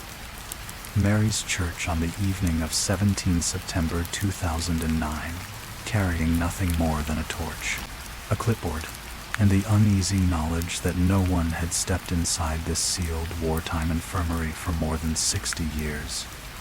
The spiral stone stairs twisted down into stale darkness, the air cooling with each step, as though descending into a memory the world preferred to forget. The old field hospital lay deep beneath the church, an improvised treatment area carved out during the final months of the war. The walls were raw, uneven stone. The floor's uneven concrete poured in a rush, the faint smell of mildew clinging stubbornly to the cold air. My torch beam cut thin paths across rusted bed frames, collapsed stretchers, and shelves still cluttered with abandoned medical supplies. Then I heard it. A soft sound, barely more than a breath. A low, aching groan, drifting from the far corner of the infirmary, followed by the unmistakable rasp of cloth sliding against skin, as though someone were tightening old bandages. For a moment, I stood frozen, breath caught between my ribs. The place was sealed. No electricity. No ventilation. No living patient since 1945. Yet the groaning came again. Clearer. Closer. And this time, my torchlight trembled as though something had just moved within its beam. The second groan cut deeper through the stillness, low enough that it felt more like a vibration in the ribs than a sound in the air. I steadied my torch, though my hand had already begun to tremble, and swept the beam across the darkened corner of the infirmary. Rust, dust, twisted metal frames. Nothing moved. Yet the air carried a weight it hadn't moments before, a thickness, as if someone had been breathing here recently, stirring the stagnant cold. I stepped forward cautiously, boots clicking softly against the uneven floor. Every sound I made seemed too loud for the room, bouncing unnaturally off the stone. The groan hadn't echoed. It had just existed, as if it came from a place where sound didn't need walls to travel. My light caught on a row of cots lining the wall, their thin mattresses warped and eaten through by time. On one of them lay a bundle of linen, old, yellowed, folded once, then abandoned in haste. I leaned in, half expecting it to shift. It didn't. But something beneath it did. A faint crack like brittle bone settling. Then a soft, dragging sound beneath the mattress. The unmistakable friction of fabric sliding across skin, slow and tense, as though someone were tightening a bandage around a wounded limb. My breath stilled. I didn't move. Didn't dare. The dragging stopped. From the cot beside it came a sudden, sharp inhale, wet, rattled, as though pulled into lungs long collapsed. The air around me stirred with the faintest hint of antiseptic and old blood. I spun the torch toward the sound. The cot was empty. Only sunken fabric, stained and torn, lay where a body might have once been. But the sound persisted, a faint, rhythmic tug, tug, tug, identical to the motion a medic would make when securing field dressings. The sound traveled, moving from cot to cot in a slow crawl, like an invisible patient being tended to across the row. My pulse hammered. "This doesn't make sense," I whispered, though the infirmary seemed to absorb the words before they reached the air. I edged farther into the room, past a collapsed metal stand and a cabinet whose glass had long since shattered. The smell changed again, stronger now, a mixture of damp cloth and a sterile tang that did not belong to 60-year-old ruins. Then, from behind me, came a soft cling. I turned sharply. One of the surgical trays bent. Rusted had shifted. The metal instruments atop it, so fragile with decay, they should have been fused to the surface, had moved several millimeters, scraping faint tracks in the dust. Something had touched them. Recently. My torch beam wavered across the room, and that was when I noticed it just beside a stone pillar, half hidden by shadow. Fresh footprints, not bare. Bootprints, narrow, worn at the heel. The kind issued to Soviet medics stationed here in 1945. My stomach tightened. I crouched slowly, tracing the edge of one print with my glove. It was impossibly sharp, edges crisp, not softened by dust or time, as if it had been made minutes ago. A low groan rolled through the room again, longer this time, thick with pain. And beneath it, a whisper. Soft. Exhausted. German. A word I didn't fully grasp, but understood all too clearly. Hilfe. Help. The torchlight flickered. Something exhaled behind me. I turned slowly, dreading what I might see. And a cot at the far end of the room began to bend, sinking as though a heavy body had just lain down upon it. The cot at the far end dipped with a slow, deliberate weight, fabric stretching, the metal frame groaning under pressure. I froze, my torch fixed on the sinking mattress.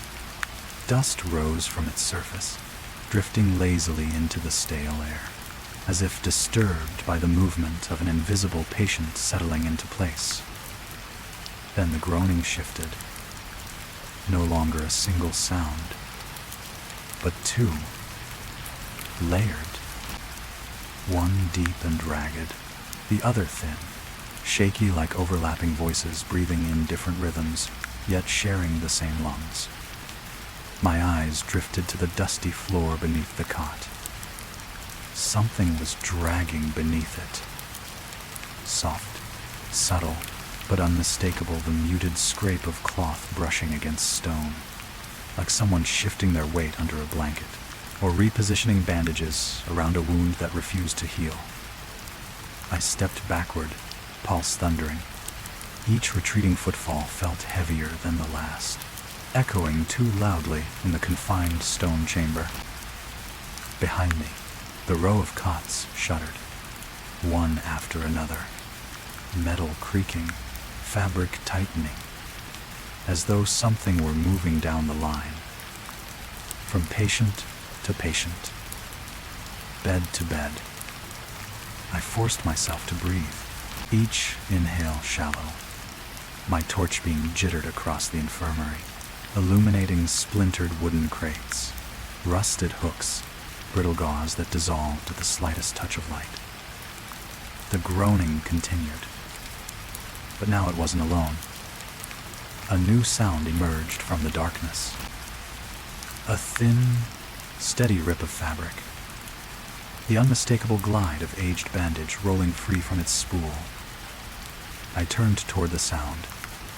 An old metal cabinet, its drawers sealed shut by rust, was trembling. Lightly, as if someone inside were rummaging through its forgotten medical supplies. Then a drawer slid open by half an inch. And another. And another. Each one doing so with the soft metallic sigh of ancient hinges forced awake. On the third drawer, a length of yellowed bandage slipped out, unraveling across the floor like a pale tongue searching for something to bind. Cold breath touched my ear, warm enough, human enough, to force me 2 steps forward before I realized what I was doing. When I turned, there was no one behind me. Nothing but the long, narrow aisle of cots. But the temperature had changed. The air wasn't just cold now, it felt squeezed, as though the room itself were drawing breath, pulling everything inward toward the dark heart of the infirmary. Then, tug. The loud yank of cloth tightened violently across the far cot. Something under the sheet jerked upward, dragging the fabric with it before collapsing again with a dull, heavy thud. A sharp, wet gasp followed. Not mine. As if lungs that had forgotten air were trying to remember how to use it. I aimed my torch at the cot. The sheet rose. Small at first, then higher. A full silhouette forming beneath its shoulders, chest, the shape of a head propped slightly by a pillow that wasn't there moments ago. The shape convulsed, and in that convulsion, I heard it again, that rasping, uneven bandage pull sound. Only now it was fast, frantic, as though invisible hands were desperately trying to dress a wound, spilling more than time could contain. The spool of bandage on the floor unraveled violently, the fabric whipping across the stone like something alive, latching itself around the cot's legs before tightening with a strangled snap. My body refused to move. The air filled with new sounds, a rising crescendo of pain, effort, and impossible labor. A hoarse hang. It was the clatter of metal basins being knocked over. Scissors scraping. A low, frantic muttering in German, too jumbled for meaning but filled with urgency. A medic's voice. A patient's agony. Both trapped in the same breath. The cot closest to me shifted sharply, the mattress bowing inward as if an unseen figure had suddenly collapsed onto it. Then the one beside it. And the next. One by one they fell under invisible weight, creating a domino of movement that raced toward me across the infirmary. I staggered back until my spine hit the stone wall. The last cot in the row, the one nearest, had begun to sink with a slow, dreadful inevitability. Its sheet stretched tight, outlining limbs that weren't visible seconds earlier. A hand-shaped imprint pushed upward from beneath the fabric. Then a second hand beside it. They pressed against the sheet as if trying to lift it, or reach through it. My breath stuttered. The hands curled, pushing harder, and from beneath the fabric, a voice weak, pained, barely more than a breath, whispered, "Helfen mir, help me." The sheet began to rise, revealing a shape beneath it that was unmistakably human. But the proportions were wrong. Too long, too thin, too many joints in the arms, as if the patient had been broken and reassembled incorrectly. The cot's metal frame screeched. Then something stood up beneath the sheet. Slowly, deliberately, the bandage spool snapped tight. The groaning escalated into a choking rattle, and unseen footsteps, soft, dragging, approached directly from behind me.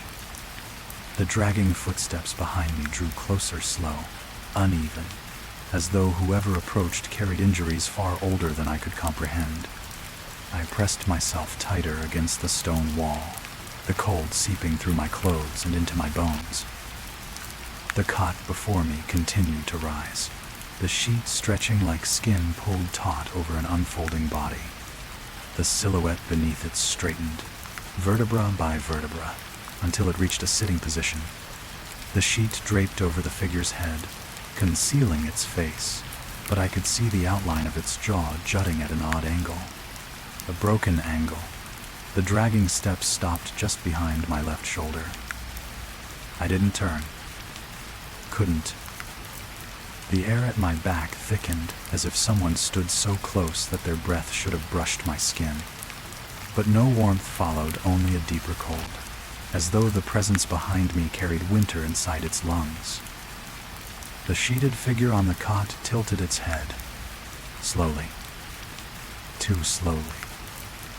A stitched-together sound escaped beneath the cloth, half-groan, half-exhale, wet and trembling like air moving through ruined throat tissue. Then, directly beside my ear, another voice whispered, "Zu spät." Too late. The whisper was dry, brittle. It crumbled against the side of my face like old leaves. I turned my head an inch, just enough to bring the corner of my vision toward the source. Something pale shifted in the darkness. A face ruined, collapsed, eyes sunken and milk-white hovered inches from mine. Its cheek was torn upward in a silent, eternal grimace, revealing teeth too exposed, too bare. A field medic's mask dangled uselessly under its chin. My breath caught, trapped halfway out of my lungs. The figure didn't move forward. It just watched me. Behind it, more shapes stood, half seen, half formed. A cluster of broken silhouettes in Soviet winter uniforms, bandages hanging loose from phantom limbs, coats darkened with stains time had refused to fade. Their bodies stood at unnatural angles as though their joints remembered the injuries that killed them. Slowly, the nearest figure reached out.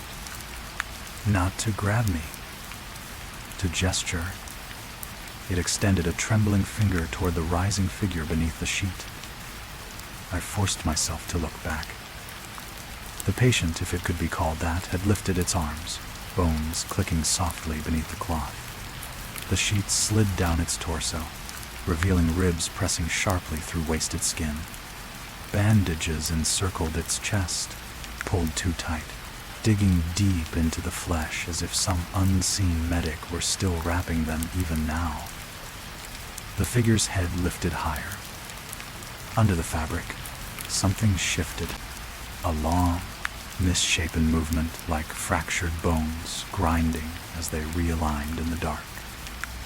tight, tighter. A whisper drifted from nowhere and everywhere at once. Not a plea. An instruction. Suddenly, the bandages around the patient's chest began to strain, tightening with invisible force. The fabric groaned. The skin beneath it bulged in unnatural directions. No stop. I gasped before I could stop myself. The patient's head snapped toward me. The bandages halted. Air held still. The infirmary listened. The figure under the sheet began to stand. The metal cot frame creaked under its shifting weight. Bones slid against each other like poorly carved pieces of wood. The top half of its body rose steadily until it towered far taller than it had any right to. The sheet slipped further, unveiling its throat stitched in places where flesh had been torn, and a collarbone jutting at a broken angle. Again, the crawling exhale. Helfen. Help. It reached a hand toward me. The fingers were too long. Knuckles too sharp. Every joint bending as though forced to remember how arms once worked. My body refused to respond, pinned by terror. The pale medic phantom behind me leaned closer. I felt nothing of its body, but its presence pressed against my spine like cold gravity. Wartet, it rasped. He is waiting. Where? I croaked. Who? All way. The medic's ruined face angled toward the patient under the sheet. Its lips cracked wider, a grotesque mimicry of a smile. Den du ersetzt. As a bez to say, the one you replace. The patient lunged. Not fast. Not like an animal. But with the rigid, inevitable motion of someone whose purpose had already been decided. Its fingers brushed the stone leg of the cot and scraped down the frame, leaving deep gouges in rusted metal. The sound was unbearable, screeching, wet, sharp enough to slice through the air. I scrambled sideways, forcing my body to move at last. My shoulder slammed into a wooden supply cabinet, sending ancient jars shattering to the floor. The patient reached again, arms stretching too far, as though each bone within them extended without limit. From the row of cots behind it came another sound, many bodies shifting. Sheets rising. Beds groaning. Bandages tightening. One by one, silhouettes began to sit up. Rows of them. A ward of the long dead, awakening at once. The medic phantom behind me whispered again, this time right against my neck. Du bist dran. It's your turn. The words, du bist dran, it's your turn, clung to my spine like frostbite. I didn't wait to understand them. My body finally obeyed the only instinct left, run. I tore myself from the wall, stumbling across the uneven stone floor as the patient under the sheet lurched forward with a grinding pop of joints. Its bandages tightened again, constricting as if preparing it to stand fully upright. Behind it, the entire row of cots trembled with the weight of invisible bodies waking from long-abandoned injuries. I sprinted toward the narrow archway that separated the infirmary from the supply hall. Dust sprayed beneath my boots. My torch swung wildly in my hand, casting frantic, jittering circles of light across the ancient stone. Behind me came the chorus, bones cracking, bandages ripping, groans too many, too wrong, rising like a choir of wounded ghosts. I didn't look back. I couldn't. The supply hall felt narrower than I remembered, a tunnel lined with crates of medical kits, collapsed shelving units, rusted IV poles leaning like skeletal trees. My breath scraped my throat raw. My legs shook with panic and exertion, but as I moved deeper, the sounds behind me softened, muffled by the thick stone walls. Then they faded. Completely. I stopped, chest burning, ears ringing with the sudden vacuum of sound. Was I safe? My torch illuminated thick dust swirling lazily in the air, just dust, nothing more. No shadows, no shifting sheets, no phantom medics leaning out of the dark. Just a cold, dead bunker. A cold relief seeped into me, pooling in my lungs. I leaned against a long-forgotten cabinet and closed my eyes. My heartbeat slowed from a frantic hammer to something steady enough to think. Maybe I had outrun them. Maybe the infirmary space held them trapped in the same eternal scene they'd been performing since 1945. I exhaled shakily. It made sense. Ghost stories often spoke of loops, spirits stuck in the locations where they died, unable to cross thresholds. Maybe the doorway between the infirmary and the hall acted like a boundary. I opened my eyes and forced myself to speak aloud, the sound grounding. It's over. You're okay. Just breathe. Is 7-2. The silence stayed still. Patient. Neutral. Encouraging, even.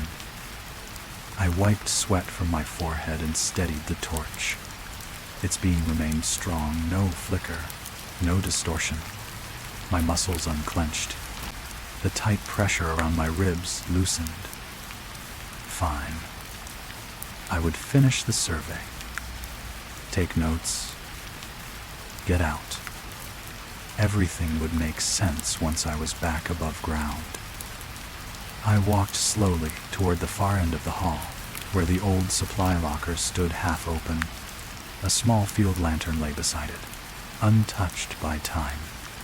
I crouched and lifted it, brushing dust from its cracked glass. Something shifted inside the locker. Not violently, not threateningly. Just a soft tap, like an object settling. I swallowed and nudged the metal door open with my foot. Inside were rows of bandage rolls, faded brown from age. A rusted metal tin rested on the middle shelf intact, surprisingly clean. A red cross marked the lid, its paint barely chipped. I reached for it with cautious fingers. It was warm. Unreasonably warm. But warmth wasn't a threat. Warmth was comforting. Alive? I opened the tin. Inside lay a neatly folded strip of clean, white cloth impossibly untouched by decades. Smooth, soft, as though it had been placed there moments ago. My pulse steadied even more.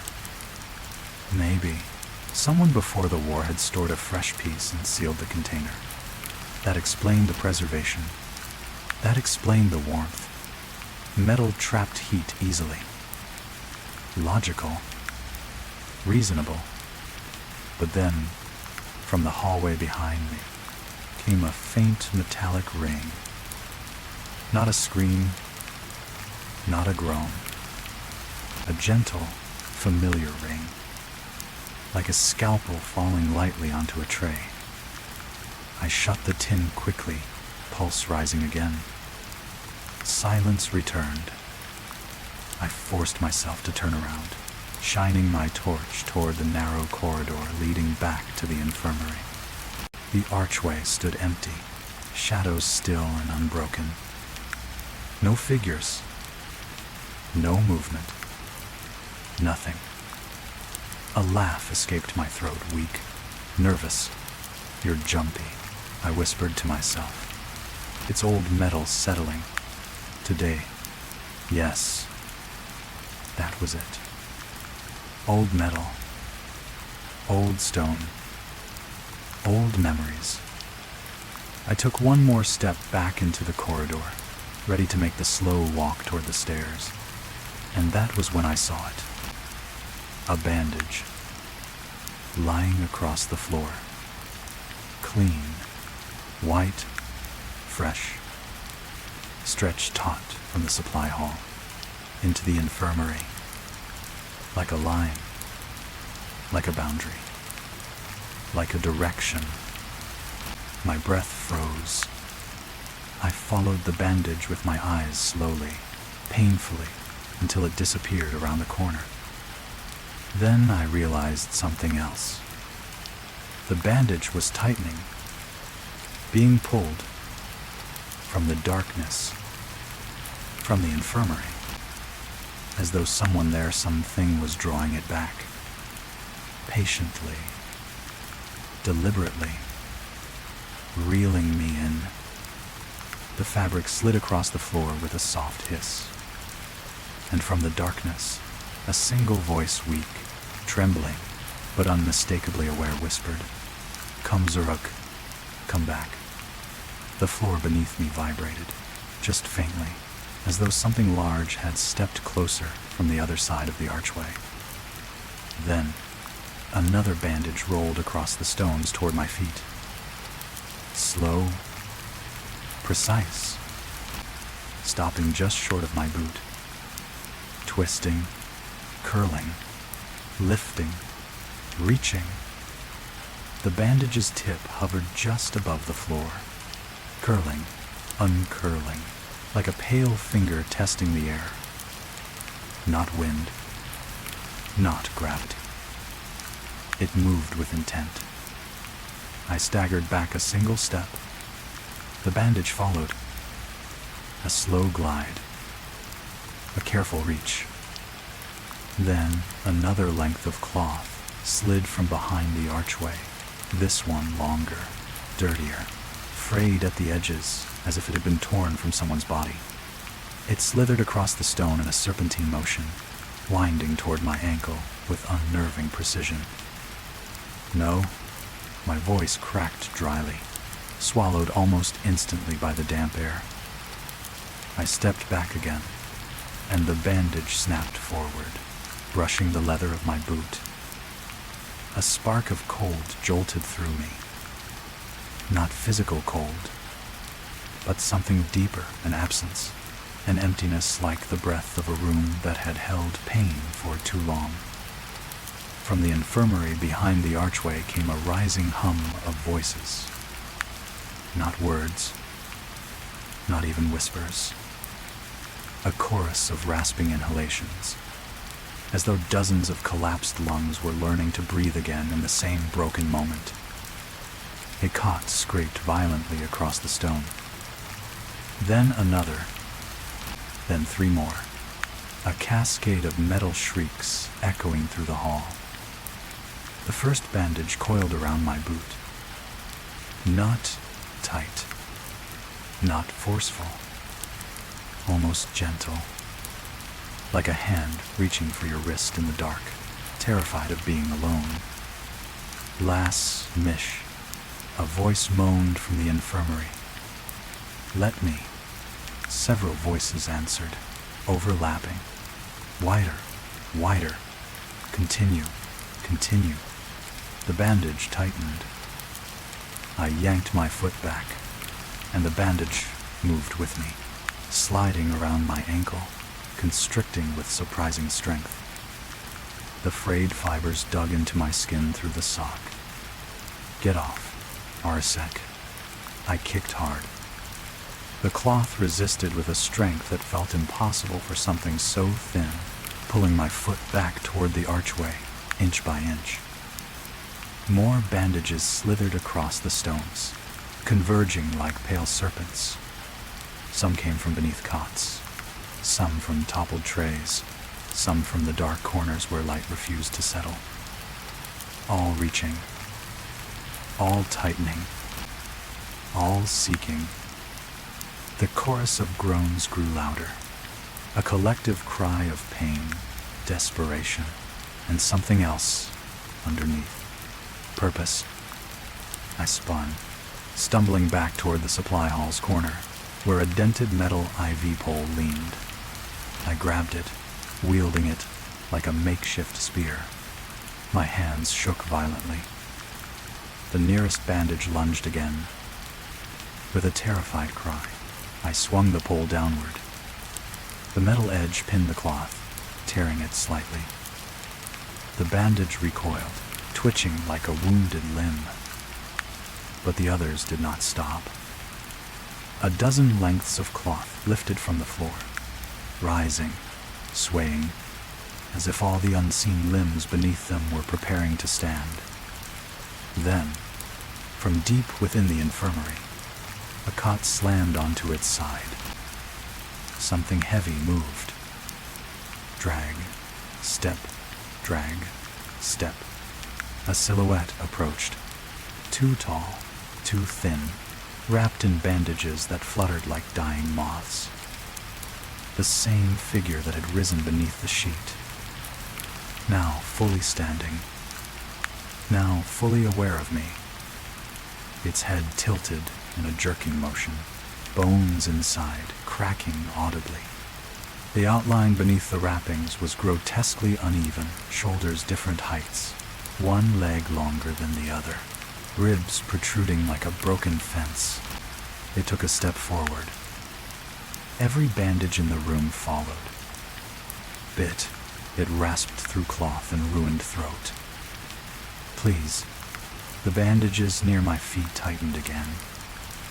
I stumbled, losing grip on the IV pole as the cloth jerked my legs out from under me. I hit the floor hard. Air burst from my lungs. Within seconds, bandages wrapped around both ankles, then my calves, then my wrist. Each length pulled in a different direction, dragging me toward the archway like exhausted medics hauling a dying patient back to their table. No, let go. To Kendeller's Tizather. The stone scraped my back as I was pulled inch by inch toward the infirmary. My nails clawed the floor, catching on grooves worn into the ancient concrete. Dust filled my throat. My scream cracked. The tall figure reached the archway. It stopped there, as though it could not cross the threshold without me. It raised an arm. Bones shifted, nearly piercing the bandages from beneath. Quartet. He waits. I am not your patient, I shouted. The figure leaned its head sharply sideways, as if confused by my resistance. Then, slowly, he deliberately lifted his left hand. Bandages tightened in unison. I felt myself sliding faster. 5 centimeters, 10, 20, my body scraping across the stone. I grabbed the nearest thing I could, a fallen wooden crate. It splintered under my grip, but it stopped me for a heartbeat. 1 heartbeat. Then the bandages yanked again. No, please stop. The tall figure extended its hand further. And for the first time, I saw what lay beneath the wraps. Fingers. Too many. Twisting together into something like a grasping claw. The voices behind it rose, pained, desperate, pleading for something unfinished, something undone for more than 60 years. Helft him. Help him. Halt it. Hold. Brington. Bring him. The bandages surged. My body slid another meter. My legs crossed the threshold. Cold swallowed my skin instantly. A dead, suffocating cold that clung like winter breath. The tall figure bent forward, reaching, almost touching my chest. With the last of my strength, I swung my elbow backward, and my hand struck something hard. The supply locker. I grabbed the warm Red Cross tin, the one with the impossibly clean bandage inside. and hurled it directly at the figure's head. It was a pathetic throw, but when the tin struck the figure's chest, the sound it made, a sharp metallic clang, echoed like gunfire through the infirmary. Every bandage in the room seized, stiffened, stopped. The figure jerked sharply, as if struck by an electric shock. A long, anguished groan tore through the bunker, and the bandages holding me slackened. Just enough. I kicked free, scrambled backward, and bolted through the supply hall, slipping on the dust and debris. I didn't look back. I didn't breathe. I just ran. Up the corridor, up the twisting stone stairs, toward the faint, blessed glow of the church above. Behind me, from deep within the infirmary, a scream rose. Not of pain, of frustration, of something denied. And underneath it, a whisper following me up the stairs. Wir sind nicht fertig. We are not finished. I stumbled into the nave of St. Mary's, lungs burning, legs trembling so violently I nearly collapsed on the stone floor. The church above was warm compared to the bunker lit only by a few dim security lamps, their glow soft and gold against the ancient arches. I sucked in air greedily, hands braced on my knees, listening for any sign that things below had followed. Nothing. Only the distant hum of the heating system. Only my breath echoing inside the vast, hollowed quiet. I forced myself upright and fumbled for my phone. The screen lit my shaking hands. It was barely past 22. I had been underground less than an hour, yet my entire body throbbed, as though I'd survived a night-long fight for my life. Just leave, I whispered. File the report later. Never come back. I was Saul. I turned toward the exit doors. A soft sound stopped me. Rip. A tiny, unmistakable rip cloth sliding against cloth. I spun. A single strip of white bandage lay on the pew behind me. Fresh. Clean. Perfectly folded in half, as though set gently in place. I staggered back. My torch beam quivered across the pews, chasing shadows. Then my phone vibrated. A new message. Unknown number. I opened it with numb fingers. One new image received. A photo loaded slowly, grainy, dark, lit only by my own torchlight. It was the infirmary. The same cot where the figure first sat up under the sheet. Only now, the sheet was folded neatly at the foot of the bed. The bed itself was empty, waiting. Under the image was a short text, in German, but written with perfect clarity. Dein Platz ist bereit. Your place is ready. My breath froze halfway up my throat. The church lights flickered overhead. A cold draft touched the back of my neck. Not the wandering breeze of an old cathedral, but a slow, purposeful exhale. Then, from the stairwell door that led back into the bunker, a thin length of white cloth slid out across the floor, reaching, curling, patient, waiting. Story 4. The Whisper Room, Psychiatric Ward, Room 6, 2007. The bed frame vibrated softly beneath me, so faintly I thought at first it was my pulse misfiring. But then the counting came again, clearer this time. A child's voice, no older than 6 or 7, each number spoken as though the speaker were carefully tasting the shape of it. 1. A pause. 2. A longer pause. Then, almost apologetically, 3. I lowered myself from the mattress, feet touching the cold linoleum. The room smelled faintly of antiseptic and dust, the stale scent of a ward no one had entered long enough for the paint to peel in curling strips along the walls. "Is someone there?" I whispered, though I already knew the answer. My condition, the reason they kept moving me from clinic to clinic, wasn't the hearing. It was my responses to it, my willingness to answer, to speak back, to listen when the world wanted silence. The whisper returned, right beside my left ear. But the voice didn't belong to the child. This one was older, broken at the edges, syllables stretched thin, as if pulled through water. "Down. There." I froze. The child's counting halted abruptly. A breath, not mine, hitched under the bed. I crouched slowly, torchlight from the hallway leaking beneath the door, leaving room 6 inches half shadow. My hand drifted toward the underside of the bed frame, but before I could lift the blanket skirt, something small rolled out. A marble. Old, cloudy, blue. It stopped exactly at my toes. My chest tightened. Children in psychiatric wards weren't given toys.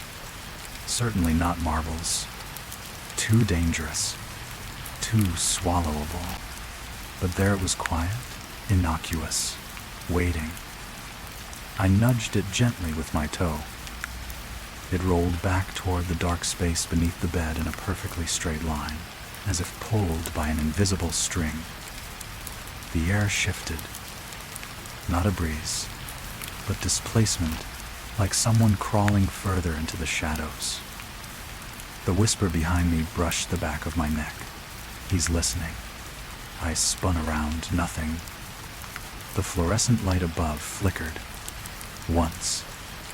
Twice. A third time longer, the room dimming into a pale blue gloom. And in that half-darkness, I heard it. A hand. Dragging across the floor beneath the bed. Fingers tapping out a slow pattern, as though testing the tiles. Tap. Tap, tap. Tap.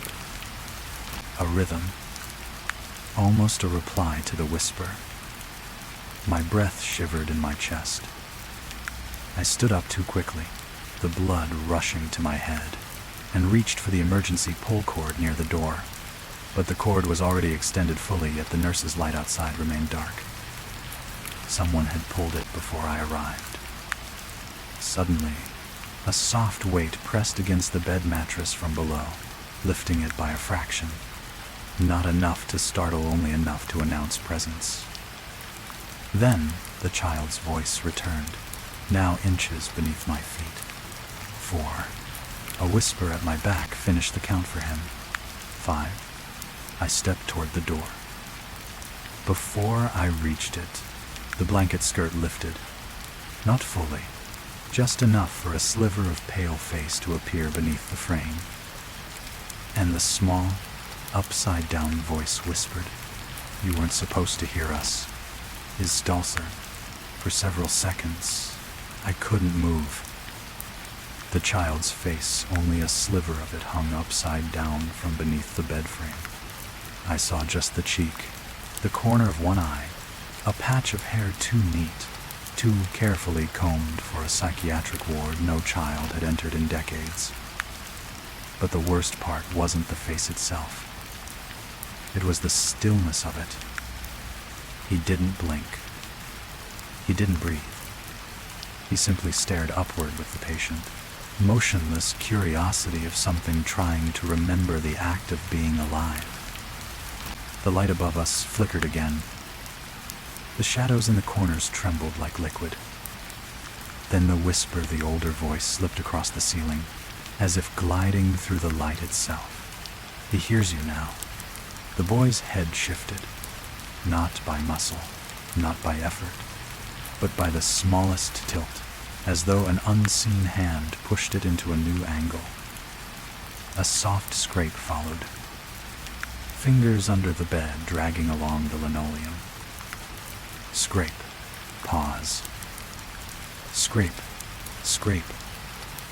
The child counted again, his tiny voice trembling with effort.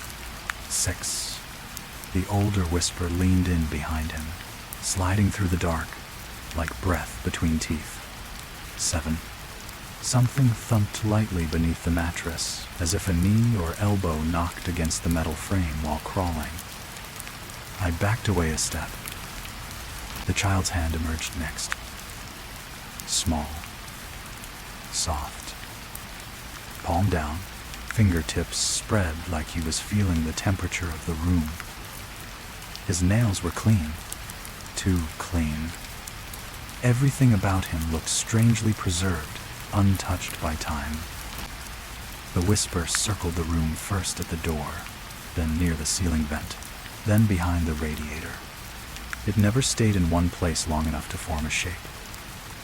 "They're coming up," it murmured. "Don't make them hurry. Too dangerous." My throat went dry. The boy lifted his hand higher, slow, deliberate, like he was requesting silence. And for a moment, I realized the whispers weren't speaking to me. They were speaking around me, as if coordinating something, preparing something. A faint scratching noise rose from behind the walls. Not mice, not pipes, more like nails tracing the inside of plaster. Long strokes, short strokes, a rhythm forming. The boy's voice joined the rhythm, still counting. 8. The lights dimmed again, longer this time, leaving the room washed in a cold, bluish shade. In the dimness, the shadow beneath the bed widened unnaturally, stretching past the corners of the frame, as if the space itself was deepening. Something moved in that dark. A second child, and then a third. Shapes, barely seen, shifting just behind the first boy, only eyes and faint outlines in the gloom, all watching me with the same quiet expectancy. The whisper brushed the back of my ear. "Don't step away from them," Edward asked. I stepped away from them. The nearest shadow child hissed faintly, like air escaping a cracked jar. A hand slid across the floor toward me, fingertips leading. The boy under the bed spoke again, this time not counting, but asking, "Will you listen to us? Now? Can Aziz scry?" He crawled forward, slowly emerging from the darkness. His head came out first, hair dangling toward the ground from being upside down. Then his shoulders, then his arms. He didn't move naturally. There was too much space between each motion, as if his joints clicked into place at the wrong angles. When he dropped to the floor, he made no sound. Not a rustle, not a tap, as if gravity struggled to acknowledge him.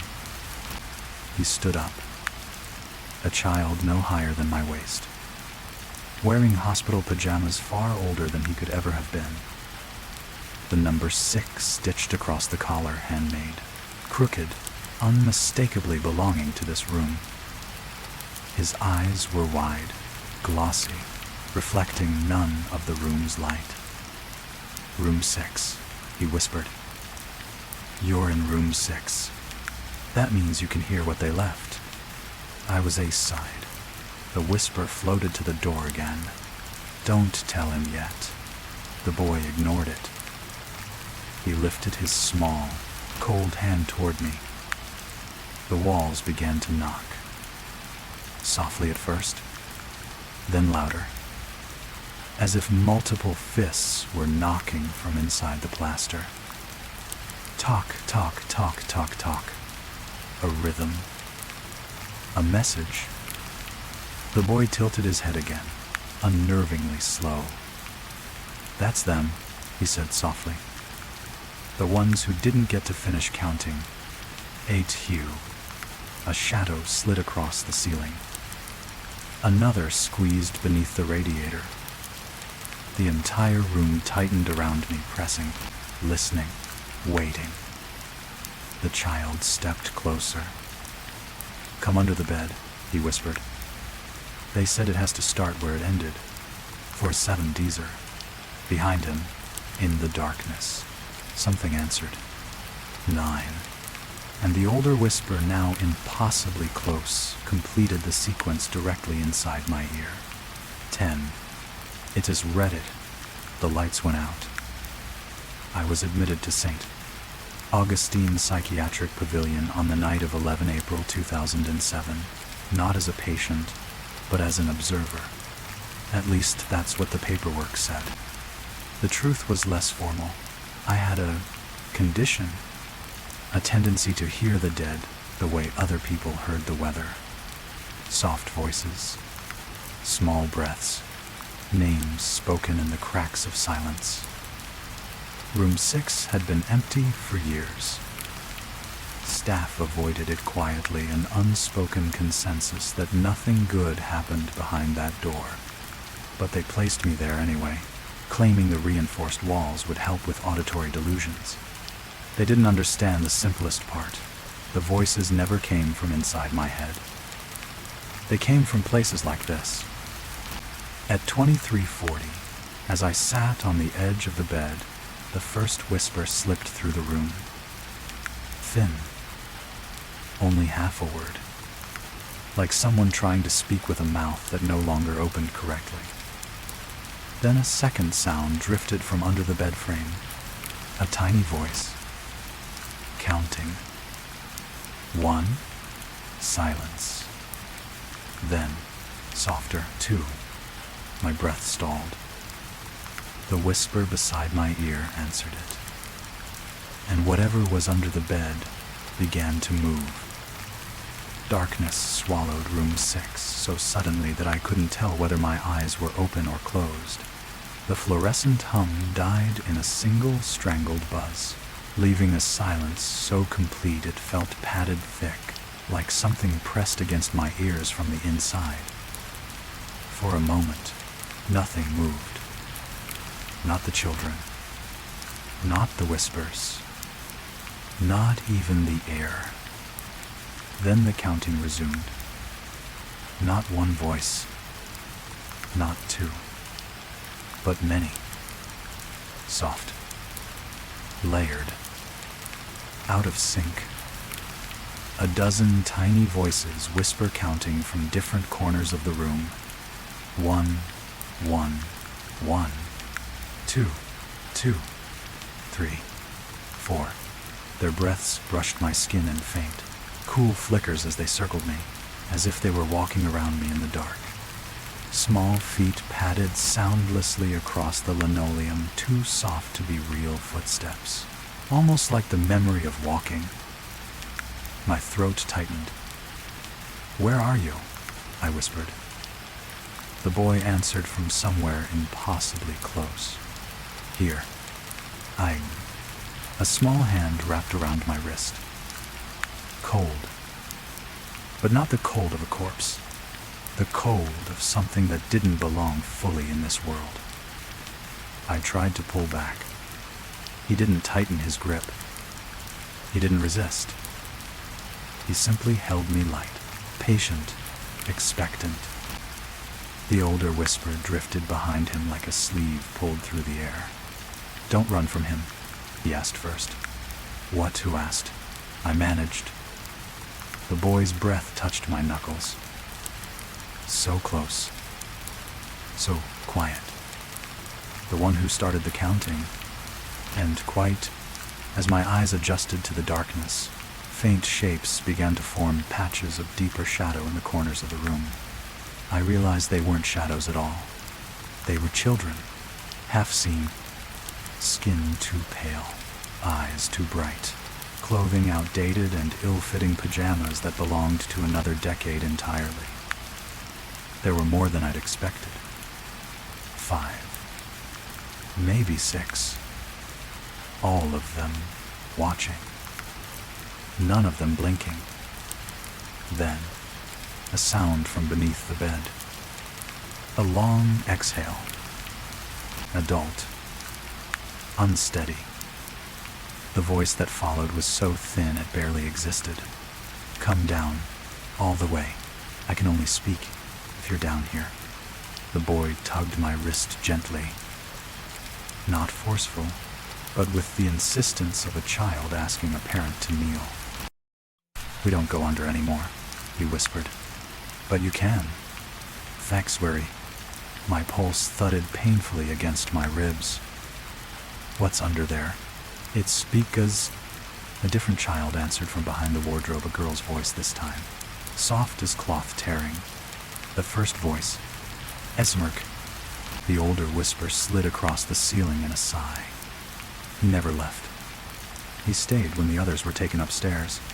The boy tugged again. Please come down. He asked for you. Frest. The darkness shifted. A soft dragging sound beneath the bed, like fingers brushing the floor in a slow, deliberate sweep. Then a whisper, lower than the others, scraped from the shadows. I hear you. My knees weakened. The children began to move, not walking, but gliding, their feet barely touching the floor. They formed a loose circle around me. Their shapes pulsed faintly with each whisper, as if they flickered in and out of existence with the rhythm of the counting. Why me? I whispered. The boy released my wrist and stepped back, his expression unreadable in the dark. You hear us, he said simply. You always hear us. We've been calling for so long. Respective scores. Another voice, another child spoke from behind my left shoulder. Adults don't hear. Adults forget. To a destary. A third voice added. But you remember. Pre-sitter. Then the bed creaked. Once. Hard. As if someone heavy had shifted positions beneath it. The air under the frame rippled with a low vibration that traveled into my shoes, up my legs, and into the marrow of my bones. I crouched slowly, like someone kneeling at the edge of a grave they weren't sure they wanted to look into. The boy crouched with me, mirroring the movement perfectly, his head tilted toward the darkness under the bed. Don't be afraid, he whispered. He's been waiting a long time, but he won't hurt you. Is 70, the older voice behind him murmured. Not unless you lie. I have... My heart lurched. I lowered my head, looking beneath the frame. Darkness. Deep. Pulsing. Alive. Then, eyes. Not glowing. Not wide. Just present. Too dark. Sunken eyes staring back at me from the far end under the bed. Watching. Searching. Recognizing. A hand emerged next. An adult hand. Long fingers. Knuckles white in the dimness. The skin stretched too thin, like someone who had forgotten how to wear it. The hand pressed gently onto the floor, quiet as dust settling. Then the voice came. The first voice. The one the others had been counting with. The one beneath everything. Don't speak yet. Is fire. A chill threaded through my spine. The hand bent at a wrong angle, like it was adjusting itself, trying to remember the mechanics of reaching out. The children whispered together, nearly in unison. He wants to know your name. Izezer. The hand crept forward an inch. Then another. The voice beneath the bed rasped. Say it, so I know it's really you. And as I opened my mouth, every child in the room inhaled sharply. Waiting. Listening. hopeful. The hand stopped inches from my face. The voice whispered, softer than a breath, "Tell me your name, and I will tell you why. You hear us." His never color. For a long moment, I couldn't speak. My mouth was open. My breath barely moved. The hand under the bed waited patient in the darkness, unmoving except for a faint, unnatural tremble in the fingertips, as though the very effort of reaching out strained something inside it. The children around me held their breath too. The room felt suspended, like we were all caught in the same held note. Finally, I whispered my name. The syllables left my mouth fragile and thin, absorbed instantly by the stale air of room 6. The hand twitched. The eyes beneath the bed closed slowly, painfully, as though the act required effort, then opened again. And the voice whispered, "Yes, I knew. I told them." And 60. A shudder crawled beneath my skin, but strangely not from fear. For the first time since the voices started, something about his tone felt steady, relieved, almost gentle, despite the ruined rasp. The children shifted around me, their shapes blurring faintly in the dark. One of them, a girl with hair falling in thin strings across her face, leaned closer and whispered, "He remembers you. Does action weather?" I blinked. "Remembers. I've never..." But before I could finish, the older whisper drifted across the ceiling. "You've been here before. You just don't know which part of you stayed." To our rest, the boy in front of me nodded solemnly. "You can hear us because he let you keep that peace," and courted. A chill ghosted down my back. The logic made no sense, but the truth of it hummed somewhere beneath my ribs like a tuning fork struck just once. The hand beneath the bed retreated slightly, not vanishing, simply giving space. "You can stand," the first voice murmured. "I don't need you down here anymore." As their self, the children parted automatically, creating a small circle around me as I rose. Their faces remained blank, unblinking, but the tension in the room eased. The older whisper soothed the air like a soft draft. "Now that he knows you, they won't touch you." "Fress," I exhaled shakily, feeling an unexpected wave of relief wash gently over my shoulders. For the first time since entering room 6, the shadows didn't feel predatory, just watchful. The darkness beneath the bed deepened, as though settling back into its rightful shape. "You are safe," the boy whispered, his voice soft as folded linen. "For now. I do 1,000. I managed a small, uncertain nod. He stepped closer, placing his small hand lightly on my arm, not gripping, just resting. The touch was cold, yes, but not painfully so.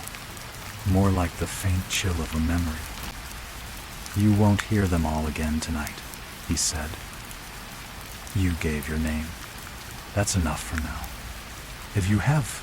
Something warm prickled behind my eyes. Fatigue, maybe?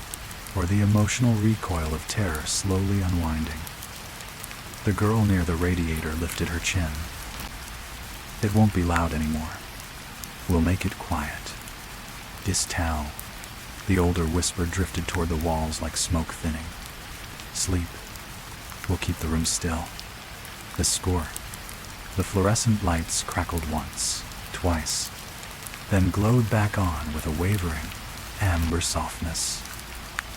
Room 6 looked almost mundane again. Bare walls, peeling paint, a single bed with white sheets. No children in sight. No shadows out of place. No hand beneath the frame. For a moment I thought, just a moment, that maybe I had slipped into some hallucinatory episode after all. The mind was capable of conjuring horrors, especially mine. But then, I saw it. A single blue marble, resting neatly on the pillow. Placed there. Not rolled. Not dropped. Placed. I exhaled a shaky laugh. Not fear this time, something else. Something softer, as though I'd crossed a boundary and been accepted rather than hunted. "Thank you," I whispered to the room. The air responded with the faintest collective sigh, the peaceful kind, like settling into blankets. I sat on the bed. The mattress was warm where it shouldn't have been. For the first time in months, the voices quieted to a gentle murmur, distant, harmless, like the humming of a radio left on low in another room. I lay back. The sheets wrapped around me with the precise care of small, unseen hands. The ceiling lights held steady. The silence felt safe. My body finally began to release itself into the mattress. When my eyes closed, I heard one last whisper. Soft, warm, almost protective. "Don't worry. We'll stay right here." To Have Fraser. A smile tugged faintly at my mouth. The room was quiet. Still. Safe. And then, just as sleep began to thicken my thoughts, something cold pressed lightly against my throat. A fingertip. Not a child's. An adult's. The first voice whispered directly beside my ear. "Now that I know your name, I can follow you." End quote. The fingertip on my throat didn't push. It simply rested there, light as dust.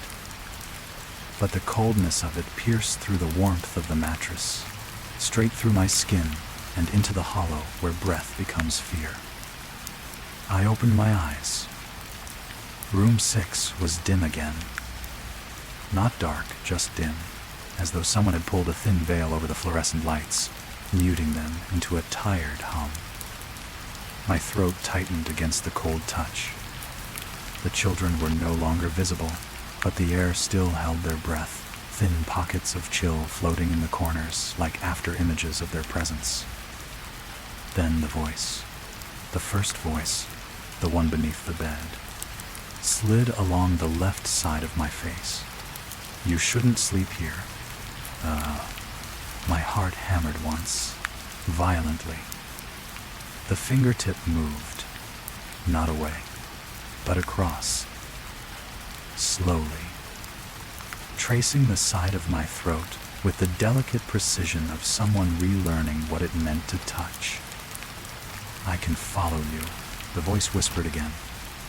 "Now that I know your name, I can climb out." "Orsa." I tensed, trying to lift my head, but the sheet tightened around my shoulders.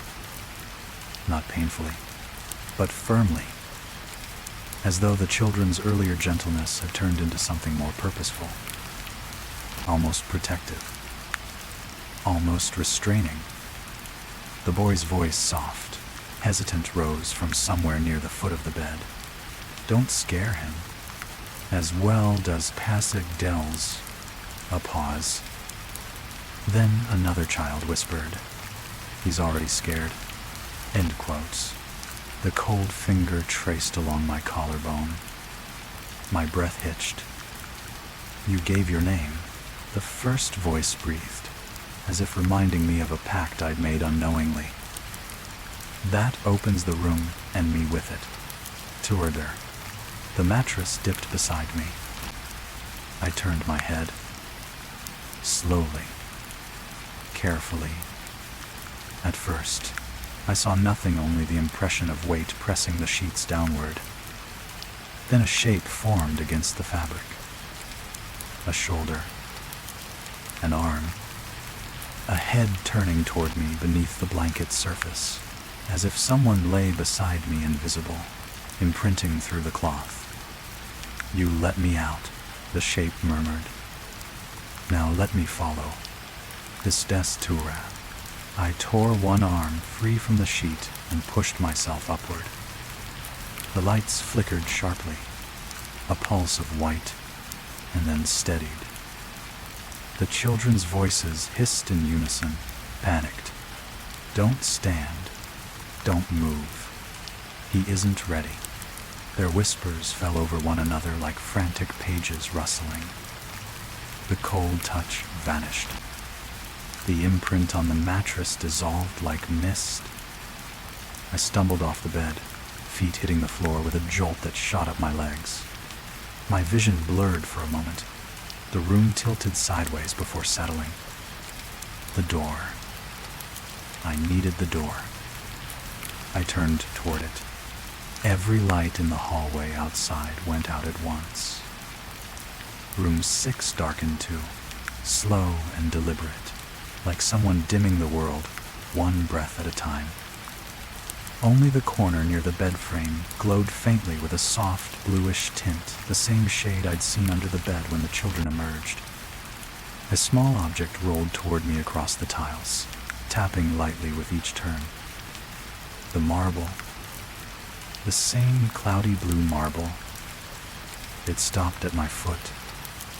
Take it, the boy whispered, voice trembling. Why? We're Christ. Because he's coming up. To rise. Silence. Then, a sound from beneath the bed frame. Not dragging. Not scraping. Climbing. Fingers hooking into metal. Fabric shifting. Weight pulling upward. Slow but relentless. I grabbed the marble without thinking. The floor beneath me vibrated with each quiet pull. The children whispered urgently now, their voices overlapping like wind through broken windows. He can only climb because you spoke. You opened the path. If you stay, he'll finish the count. You have to leave. I ran to the door, gripping the handle. Cold surged through it like static. The voice below the bed whispered, "Don't go." And the door resisted. Locked. But not physically. Something pressed against it from the other side, canceling every ounce of pressure I applied. "Please open," I hissed through clenched teeth. "You heard us," the boy said quietly. "That means he can hear you too." Our class. From beneath the bed came a sound that did not belong in a psychiatric ward. The low, fractured creak of vertebrae straightening for the first time in years. Then a hand slipped out from under the bed. Not searching. Not clawing. Reaching. The same adult hand as before long, thin, trembling but now fully visible, palm open, as though offering rather than taking. "Don't leave me behind," it whispered. My breath cracked in my chest.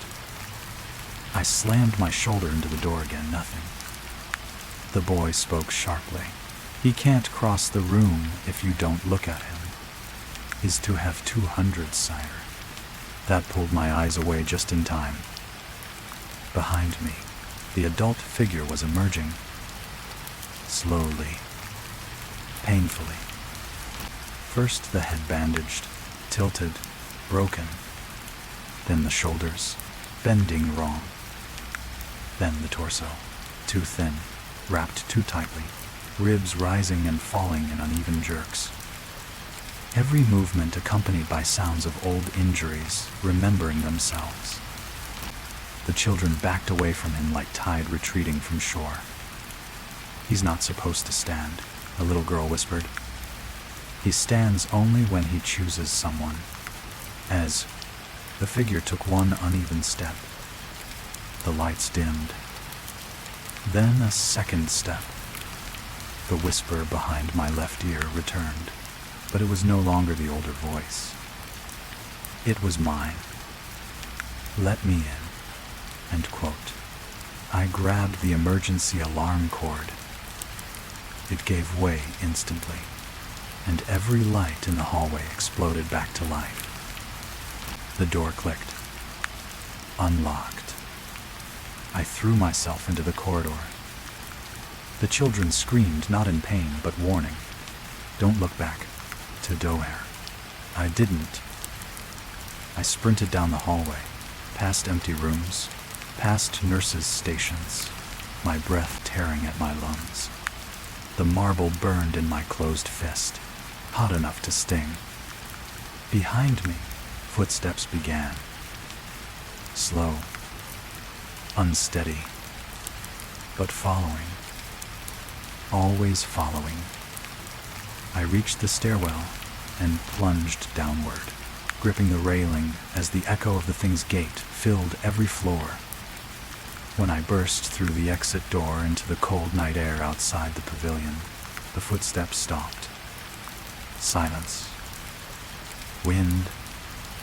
Then, faintly, from somewhere deep inside the building, a whisper curled through the cracked windows. We're not done counting. It scored. The night outside the pavilion was colder than I remembered. A thin, needling cold that slipped straight through my clothes and into the seams of my bones. Streetlights along the hospital drive flickered in pale amber arcs, reflecting on the empty car park like broken halos. But the air was quiet. Still. Finally, mercifully still. I braced both hands on my knees, breathing hard, watching white fog bloom from my exhalations. The building behind me loomed tall, quiet, harmless. A psychiatric ward like any other. No footsteps followed. No whispers. No small, cold hands tugging at my sleeves. For the first time since entering room 6, I felt almost human again. Until something tapped my palm. I looked down. The marble, the cloudy blue marble, was no longer warm. It pulsed. Softly. Slowly. Like a heartbeat. Eyes straightened, unease prickling the back of my neck. The parking lot was empty. The trees lining the fence were unmoving, stiff in the early April chill. Nothing around me breathed. And then, the marble whispered. Not with a child's voice. Not with the adult voice under the bed. With my own voice, low and cracked. 11. My fingers opened reflexively, letting the marble drop. It didn't fall. It hovered, just a few centimeters above my palm, turning on its own axis. Spinning. Counting. Behind the hospital windows, lights flickered in a perfect sequence. First the 3rd floor, then the 4th, then the 2nd, one after another. Each flash in time with the marble's rotation. A ripple of whispers rose from the darkened glass. Dozens of voices, layered and thin, calling out through the walls like breath escaping a sealed room. 11, 11, 11. I backed away slowly across the car park, unable to take my eyes from the spinning marble. It rose higher, lifting to the level of my face. Stopped. And for a moment, the reflection in its curved surface wasn't mine. Room 6 appeared in the glassy blur. The bed, the peeling paint, the underside of the frame, and a shape, long, thin, crawling upward, toward the very edge of the mattress. The marble whispered one last time, barely audible. 12. Then it dropped, cold, silent, dead, into my waiting hand. Behind me, all the lights of the pavilion went out at the same time. Every single one. And from the darkness inside the building, a soft voice drifted out through the cold night air. Not a whisper. Not a threat. A reminder. We finish the count wherever you go. Deuter. Story 5. The pit below mile marker 247, Nevada, Utah, 2008. My car died on Highway 50 just past 1 in the morning, right where the Nevada-Utah border dissolves into a long, empty stretch of desert. Out there, the night feels wider than the sky, so quiet that even your own breathing sounds like an intrusion. I killed the ignition, tried the starter once more, and listened to it cough into silence. Then I heard it. A soft, rhythmic tink, tink, tink, drifting up from somewhere off the road. Not metal on metal. Metal on stone. I stepped out of the car. The cold slapped me instantly, high desert cold, the kind that carries a loneliness older than the highway itself. My torch lit only a few meters of gravel before the darkness swallowed everything else. The sound continued. Tink, tink, tink. Measured, patient, like someone mining in the dead of night. I followed it down a shallow slope of sand and sagebrush, each step crunching too loudly beneath my boots. The smell changed before I saw anything dry, earth giving way to something older, almost like air exhaled from a sealed room. My torch swept across the ground and revealed the opening of a collapsed mine shaft, half hidden beneath a rusted warning sign. The tink, tink, tink stopped. Something whispered up from the darkness. Is someone there? That. The whisper drifted up the shaft so faintly I almost believed it was the wind threading through broken timbers. But the desert night was still too still for echoes, too still for tricks of sound. My torch trembled in my grip as I leaned closer to the collapsed opening. Hello, I called down, my voice embarrassingly thin against the quiet. A breath, not mine, rose from the darkness. Not warm, not cold, just there, like the memory of someone exhaling long after the lungs were gone. Then the rhythmic sound resumed. Tink, tink, tink, this time slower, weaker, as if whatever made it had paused to listen. I crouched, peering into the jagged mouth of the shaft. The collapse had left only a narrow gap, just wide enough to slip an arm through. Beyond that, the torchlight dissolved into a throat of pure black dust, swirling lazily in the thin beam, drifting like tiny ghosts. Is someone trapped down there? I asked. The tink stopped again. Silence. Deep. Heavy. Then a different sound crept upward. A faint shuffling. Fabric brushing against stone. Followed by a small, desperate whisper. We've been waiting. My stomach tightened. I scanned the ground around the entrance. Old mining debris lay half buried in the sand, splintered beams, a rusted ore cart, a length of broken rail. The wood was sun-bleached and cracked. Nothing here had been touched for decades. Are you injured? I tried again. A pause. Then, almost mournful, we're below. A cold ripple prickled across the back of my neck. The voice wasn't echoing upward, it was traveling through narrow stone, distorted by depth and distance, the way voices sound when calling from the bottom of a well. I reached into my pocket for my phone, but the screen stayed stubbornly black. No signal. Nothing. When I lifted the torch again, the beam caught something new. A shape in the sand beside the shaft. A circle. Then another. And another. Footprints. But not leading toward the mine. Leading out of it. The prints were shallow, as though whoever made them weighed almost nothing. They trailed several meters into the desert before the wind swallowed them. My pulse thumped harder. I knelt and brushed my fingers along one of the prints. The edges were crisp fresh, impossibly fresh, made no more than an hour earlier. Behind me, the whisper came again, closer this time, curling up through the narrow gap like it was being pushed toward me. "Don't leave." My breath hitched. I stepped back from the shaft, suddenly aware of how exposed I was, just a lone figure beneath an indifferent night sky, perched on the edge of a black throat in the earth. The wind finally stirred, brushing grit against my boots. Except it wasn't wind. Something inside the shaft inhaled. A rattling, shallow breath that didn't sound like it came from a single person.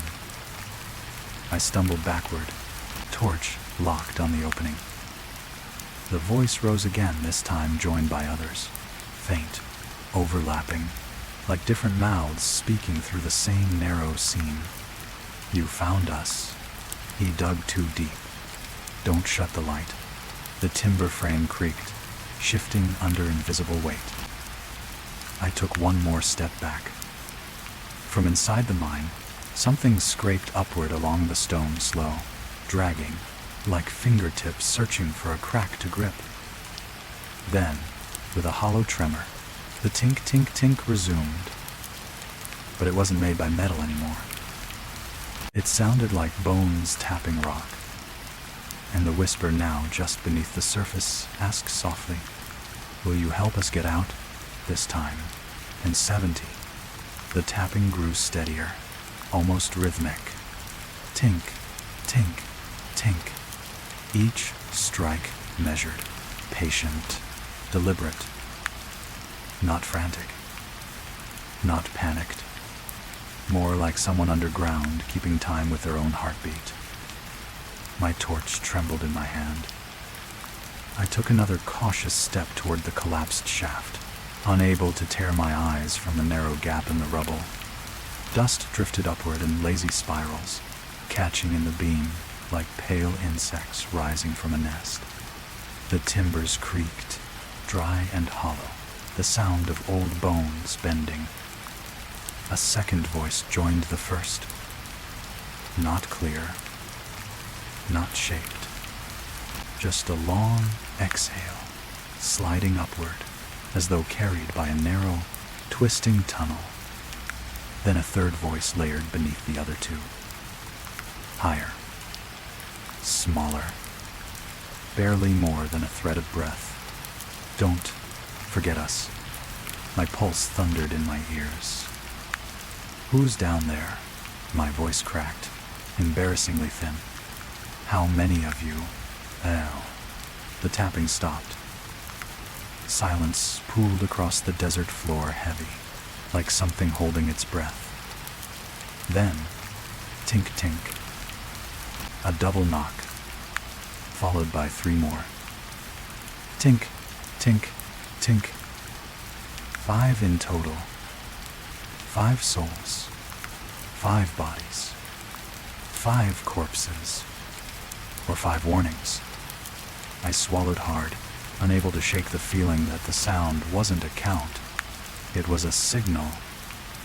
Something shifted deeper in the shaft. A scraping like stone being pushed aside. A shuffle like bodies moving in tight earth. My torch flickered. Not from battery weakness. From air movement. A faint draft exhaled from the opening. Cold, dense, as if the mine were breathing out the last warmth it ever held. Then another sound rose through the shaft. A dull, dragging thud. Then another. Then a softer one, closer to a limp knock. Like something trying to climb. "Stay with us," a voice rasped up the shaft.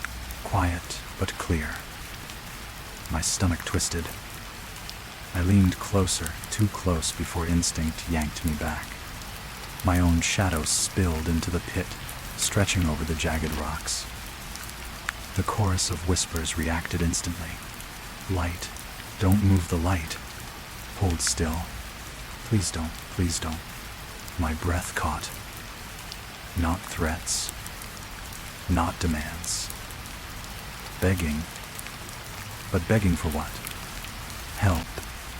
Release. Witness. Or company. I steadied the torch. The beam illuminated the first few inches of the gap, nothing visible except packed dirt and the broken curve of a timber beam. Then, a flash of movement. Something pale retreated from the light. A blur of fingers thin, dust-coated, jerking back like they'd been burned. I froze. The mine groaned, shifting under its own weight, or under the weight of something moving inside it. Pebbles tumbled into the dark like loose thoughts rolling down a throat. Please, don't close it again, the first whisper said, the words trembling. Again, I scanned the frame. The rusted warning sign. The collapsed timbers. The partly filled shaft. A sealed grave. A forgotten one. And yet fresh footprints had led away from it. My heart hammered against my ribs. What happened to you down there? I whispered. The answer rose slowly, like something dragging itself toward the last slit of daylight. He took us down, and he promised we'd come back up. Another voice, fragile, childlike, added. He lied. The tapping restarted, louder now. Tink, tink, tink. The blows no longer gentle. Urgent. Metallic. Sharper than before. It echoed up the shaft like a desperate heartbeat. I stumbled back, sand slipping beneath my boots. More voices swelled from the dark. A low, buzzing chorus of whispers layered so thickly they became almost a hum. Some cried out. Some begged. Some merely breathed harsh, rattling breaths that sounded like lungs filled with dust. And then, a new sound. A deep, slow gouging scrape. Something hard dragging up the inner walls of the shaft. I shone the torch down again. My breath died. A hand, gray with dust, fingers splintered, nails cracked, slid into view. It gripped the stone. Then a second hand surfaced beside it, smaller, trembling violently, as if the flesh remembered pain before remembering life.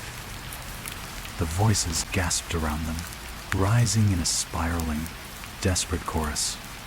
Keep the light. Keep the light. Don't let it go out. Don't let it go out.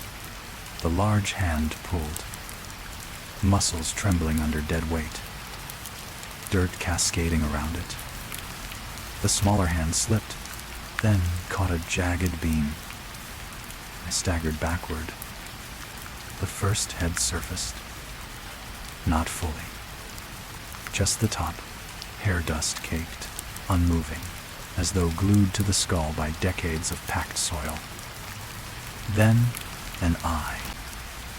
A single eye, cloudy and sunken, lifting toward the beam of my torch with agonizing effort. It didn't blink. It didn't react. It simply stared through me. And the whisper that rose from its throat, dry, hollow, cracking, was the one that broke my legs beneath me. You left us once. If worn, the single cloudy eye fixed on me with a kind of recognition that felt older than the desert, older than the mine, older than the bones scraping against stone beneath it. I staggered back another step, sand shifting under my knees as I braced myself. I've never been here, I whispered. My voice cracked. Thin. Unconvincing. The eye didn't blink. A second face rose just beneath the first, another forehead pushing through the rubble, lips mouthing silent syllables as dust poured from between them. Their breaths carried the dry rasp of earth long settled in the chest cavity. Behind both of them, the tapping resumed. Not the gentle tink-tink-tink from earlier, but a heavier, deeper strike. Like something bigger far below was hammering the stone from the inside. The grown voice, the one that had first whispered to me, rose again, as if struggling through several layers of earth. You left us once, but you can open it again. I didn't leave you, I insisted, hands trembling. I don't know you, I've never been here before. To the 7 dolls. A third voice floated up thin, fragile, younger. You forgot. They always forget. The smaller hand gripping the beam tightened, knuckles pale in the harsh torchlight. The childlike fingers trembled with effort as it tried to pull its body up, but each attempt sent a little landslide of fine dirt cascading down over its hand and face. It coughed a dry, brittle sound, like air passing through a hollow pipe. The larger figure shifted beside it, shoulder rising through the rubble. Broken stone grated against bone. Crick, scrape, grind. A sound that made my stomach clench. You sealed it, the adult voice murmured. We called, and you sealed it. And so, I didn't, but my breath died mid-sentence.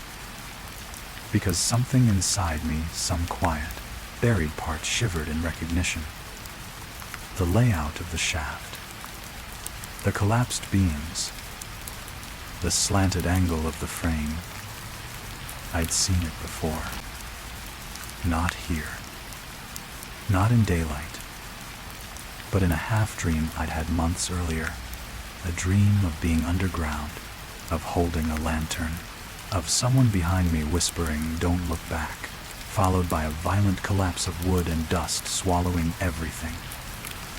A dream that felt real the moment I woke, heart pounding, hands covered in phantom grit. Had I been here? In another life? In another state of mind? Or was the memory just an echo someone else had left behind for me to hear? The tapping deep below grew louder, more frantic. Tink, tink, tink, tink, tink. A chorus of whispers rose beneath the sound, twisting upward like smoke caught in a draft. Open it. He's waking. Let us finish. You know the way. Dust sprayed upward as someone pushed from beneath, shifting the angle of the beam. The two figures near the surface gasped in unison, as if bracing for impact. The smaller one whispered, "He's almost here. 5 sides."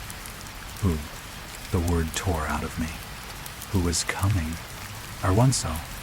The child's cloudy eye flicked upward toward the starless sky. Then the adult answered, "The one who put us in."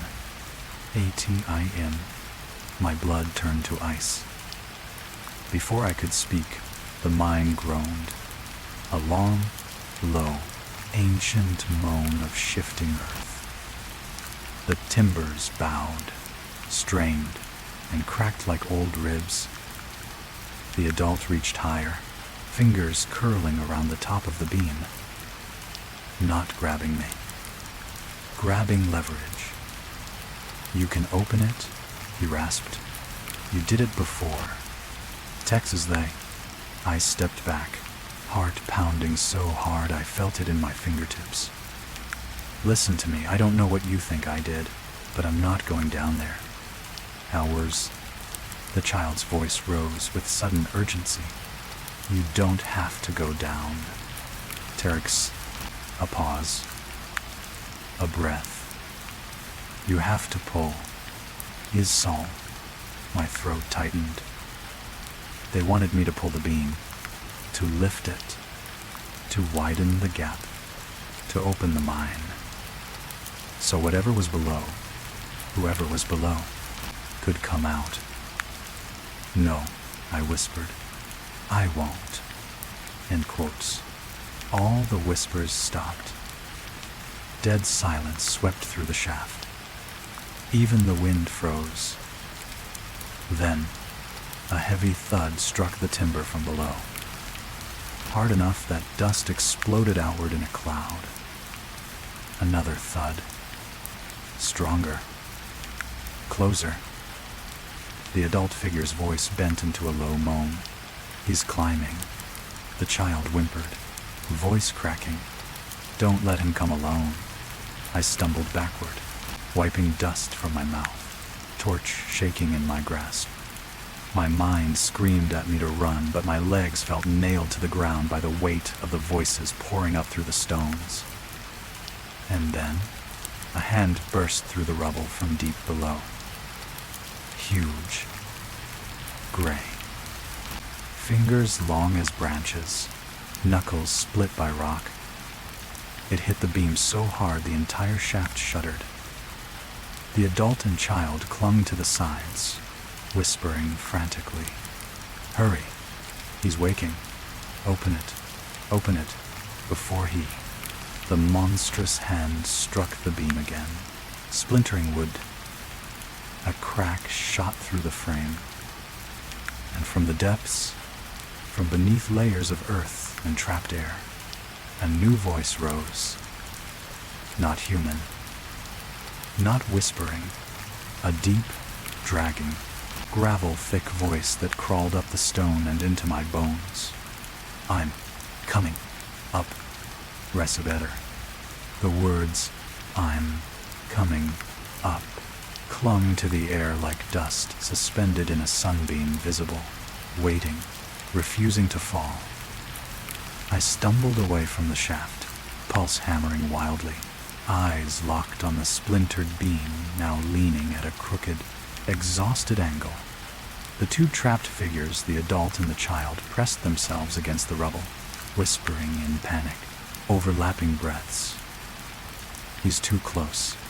Not yet. Not without us. You have to open it.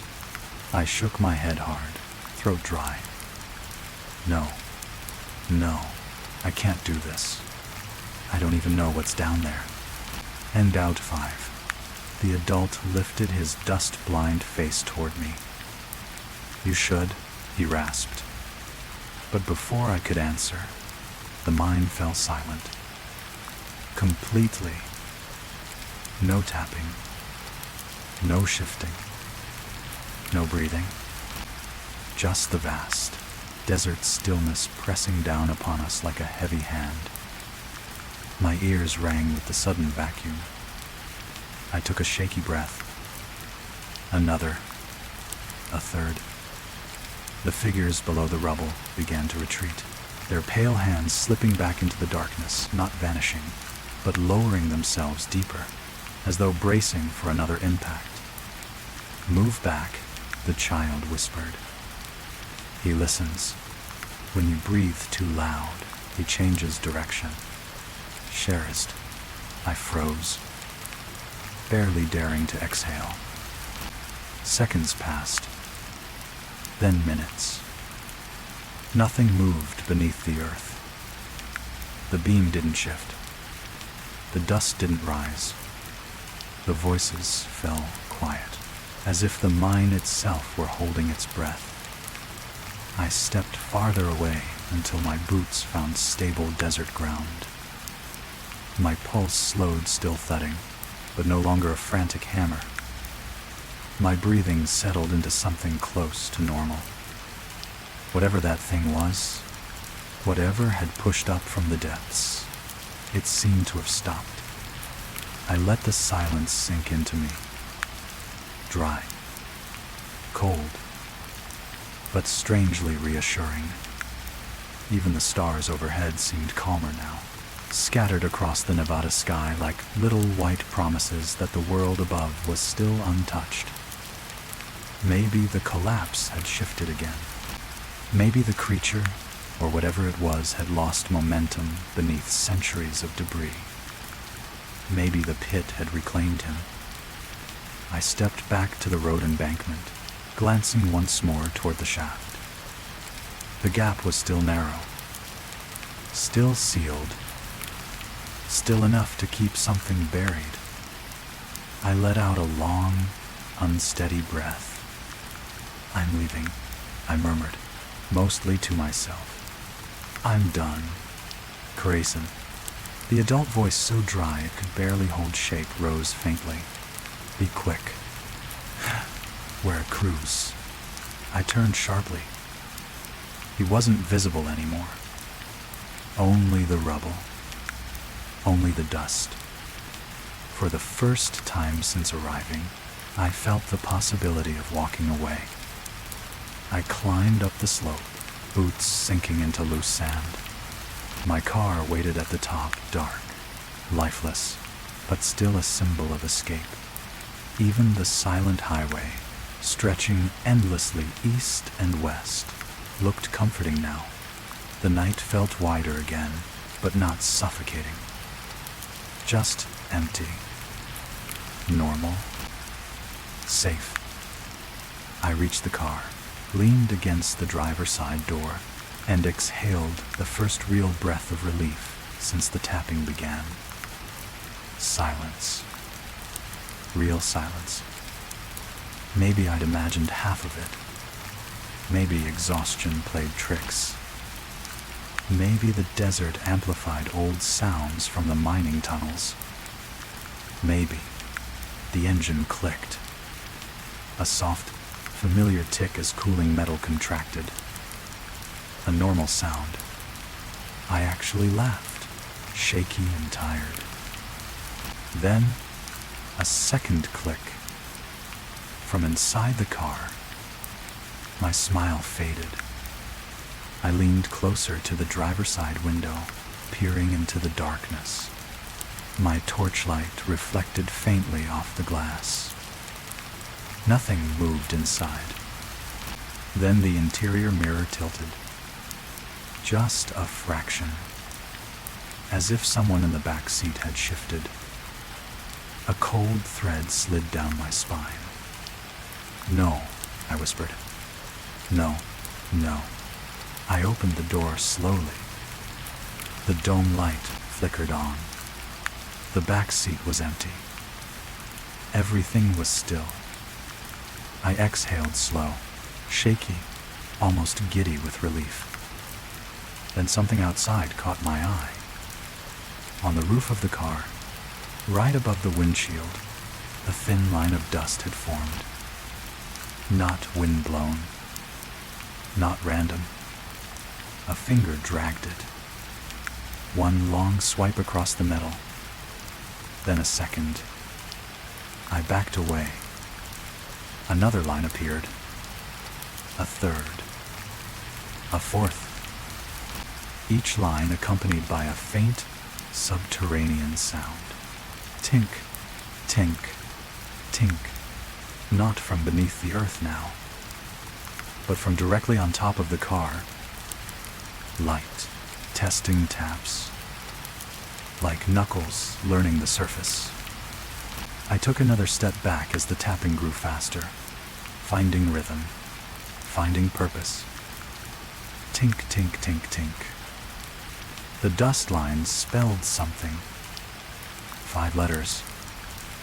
Uneven, shaky, scratched by a trembling hand. Open, and from the mine shaft behind me, so far away it should have been impossible. A single, monstrous voice rumbled, "I'm here." The word open, scratched in dust across the roof of my car, glowed faintly under the torchlight, each letter trembling as if freshly written by an unseen hand still hovering nearby. Behind me, carried impossibly across the still desert air, the voice rose again, huge, dragging, thick with dust and old earth. "I'm here." The sound vibrated through my ribs like distant thunder. I stumbled back toward the edge of the road, the desert stretching wide and empty on all sides. Even the sky seemed to recoil, the stars shivering behind thin clouds. The tapping resumed, but not on the car now. On the ground beneath me. Soft at first. Dull. Like knuckles pressing through layers of sand. Tink, tink, tink. then stronger. My torchlight slid across the asphalt. The road beneath my feet bulged just slightly, like something pushing upward from below. "No, no, not here," I whispered. "Stay underground. Stay down there." End quote. The ground pulsed again. Sand shifting. Stone cracking faintly beneath the surface. I ran. Down the highway shoulder. Away from the car. Away from the mine. Away from the thing climbing through decades of collapsed rock. The cold, desert air clawed at my lungs with every breath. My boots slammed against the gravel, each step kicking up dust in frantic bursts. But the tapping followed, trailing beneath the surface like a subterranean shadow matching my stride. Tink, tink, tink, tink. Faster. More insistent. Then the whispers began. Not from behind. Not from the mine. From below. "Don't leave us. You promised before. Take us with you. Don't let him come alone." The voices rose through the stone and dust like heat from pavement. The ground under me shuddered, tiny vibrations running through my boots as if fingers were pressing upward from beneath. I swerved off the shoulder and sprinted into the open desert, sagebrush scraping my legs, the sound of the tapping chasing faster, now more frantic. Behind me, the mine shaft let out a muffled, thunderous groan. A collapse. An eruption. I couldn't tell. But something vast shifted below the surface. I forced myself farther into the open, heart pounding, torch beam shaking wildly. At last, silence. Complete, sudden silence. I slowed, then stopped, chest heaving. Nothing moved. Not the ground, not the wind, not the distant mine. Just quiet. I let out a long, quivering breath. And for one trembling moment, I believed I'd outrun it. Then, a small sound behind me. Not tapping, not scraping. A footstep. Soft. Human. Too close. I turned. The child from the shaft stood 5 meters away, dust clinging to the outline of a small body, its form flickering like heat haze. It wasn't entirely there, half seen, half remembered. It raised one shaky hand and pointed, not at me, but toward the mine shaft far in the distance. "You left us," it whispered. But he didn't. His proffer. Before I could step back, the ground beneath the child rippled, a low wave of sand lifting and falling.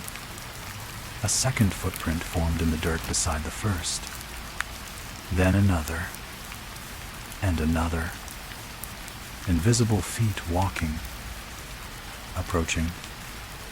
The child trembled, backing away from the prints as they advanced toward me. "Don't let him touch you," the child said. "If he touches you, you'll go back under." And 7. My breath stopped. The footprints in the sand circled me, slowly, methodically, like a predator testing the boundaries of prey. Dust began to swirl inside their invisible center. Then, a handprint pressed onto the ground. Huge. Broad. The same shape I'd seen burst through the rubble. The earth trembled as something massive shifted just below the surface. "Open," the deep voice whispered, vibrating through my bones. "I won't," I croaked. "I'm not part of this. I never was. If things..." The child shook its head. "You were You opened it before. You sealed it before. That's why he remembers you. Two phrases. Another voice rose. Not the child's. Not the deep one. But one of the whispers from the shaft. Run before he stands. That was enough. I turned and sprinted again, lungs searing, limbs numb with terror. The desert opened before me like a vast, dark ocean.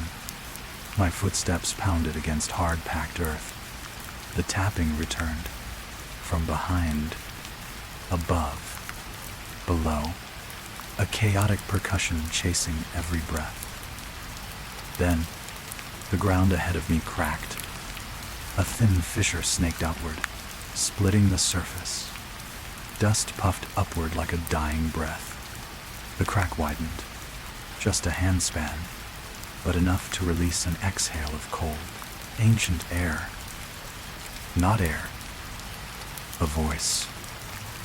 You can't run from the ground. I veered right, stumbling over a rock, digging my hands into the sand to keep myself upright.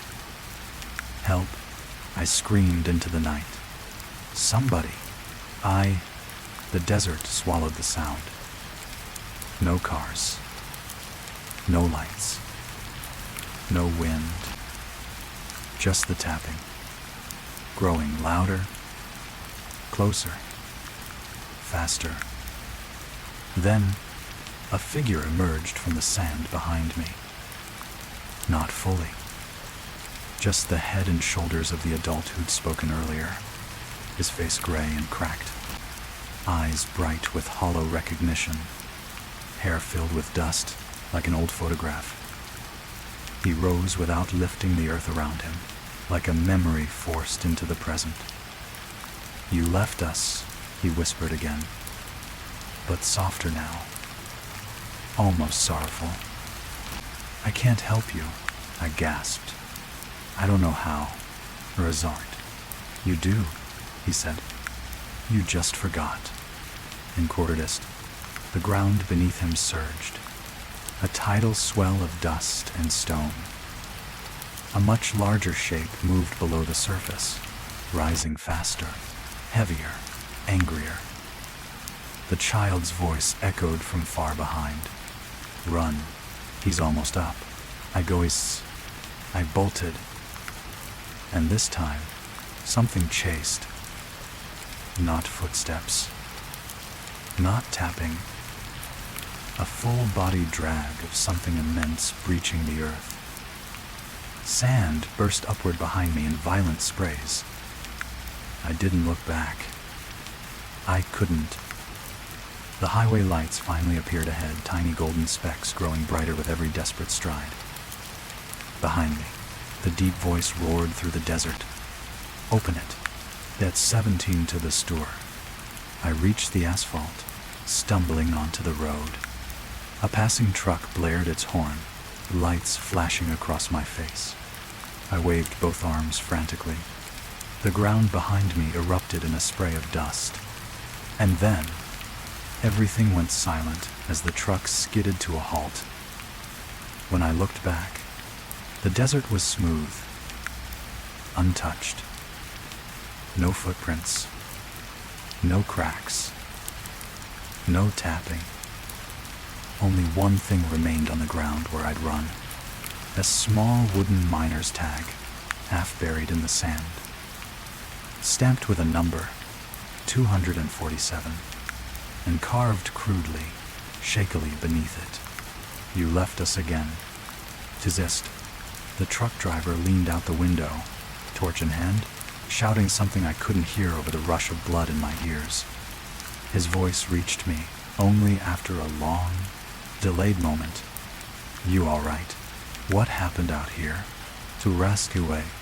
I tried to answer, but my throat felt scraped raw, as if dust still coated the inside. I was running. Someone was. The words died. The desert behind me stretched smooth and silent beneath the moonlight, flawless as untouched sand in an hourglass. No cracks. No upheaval. No rising figures. Nothing but the miner's tag. I crouched and picked it up. The wood was dry but warm, almost unnervingly so.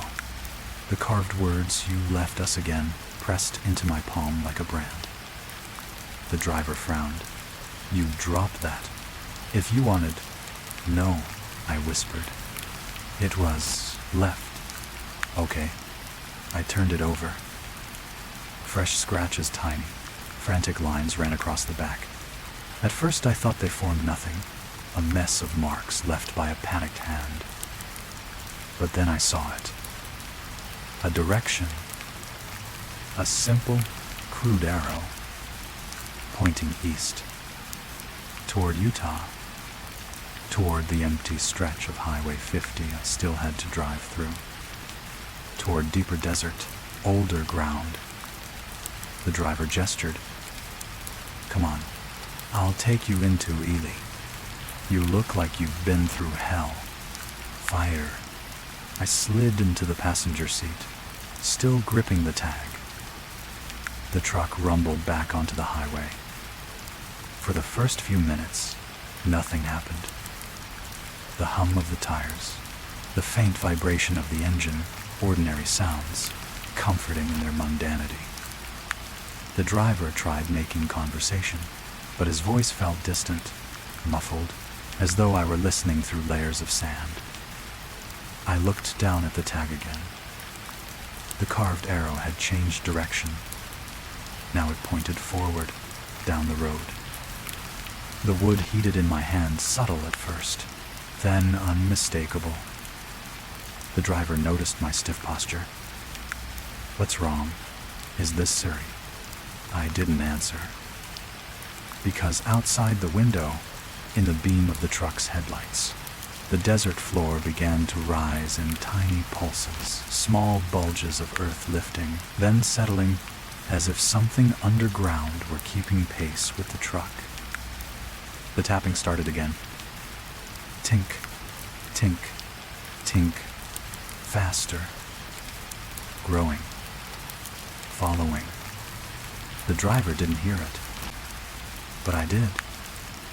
And when I looked at the side mirror, at the long, empty highway stretching behind us, I saw a line of fresh footprints appearing in the dust. One by one, unbroken, relentless, keeping perfect time with the tapping. The miner's tag pulsed hot in my hand. Then, across the wood grain, a final line carved itself slowly, deliberately. "Don't let us fall behind." To his very side, the truck's headlights flickered. The desert trembled, and the tapping answered, "We're not done." Two daughters.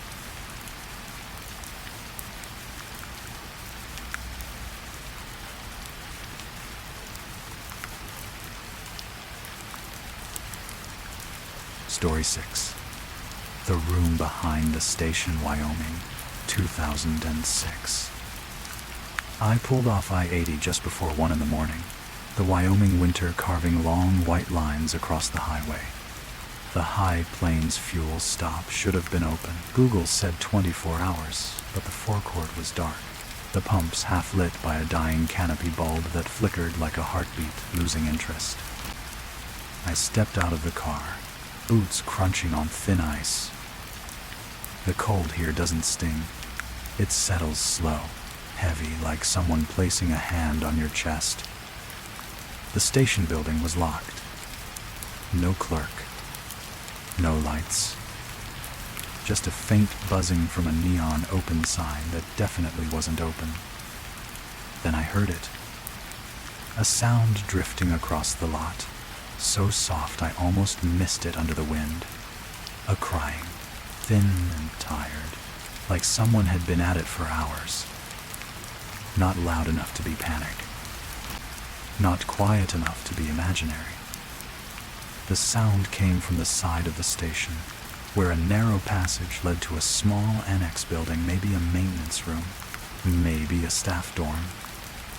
The crying rose again, higher, then choked off suddenly. I turned my torch. A door at the end of the passage trembled just once, as though someone inside had placed their forehead gently against the wood.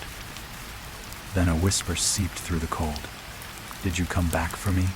Turas does. The whisper drained into the cold before I could decide whether I'd really heard it. Wyoming nights have a way of stretching sound, bending it, thinning it so that even a distant truck can feel like it's breathing over your shoulder. But the voice hadn't come from the highway. It had come from behind the door. A soft, wooden creak traveled along the passageway as the wind nudged the frame. I lifted my torch, the beam trembling a little more than I like, and approached the annex. The crying returned, this time lower, broken by little gasps. Whoever it was, they sounded exhausted rather than frightened, as though sorrow had worn itself thin. "Hello," I called quietly. "Are you all right in there, Nestor?" The crying stopped. Not gradually. Entirely. Like a hand closing around a throat. My breath clouded the air in front of me. The passageway felt narrower now, the walls of the gas station pressing inward as if listening. I tried the handle. Locked. Firm. The door itself was old pine, weather-beaten, carved with the kind of deep scratches that come from luggage or tools, not fingernails. Thank God, but marks from years of use. A faded number 3 was screwed near the top. The metal rusted into the wood like a wound that never healed. Behind it, faintly, a soft shift of movement.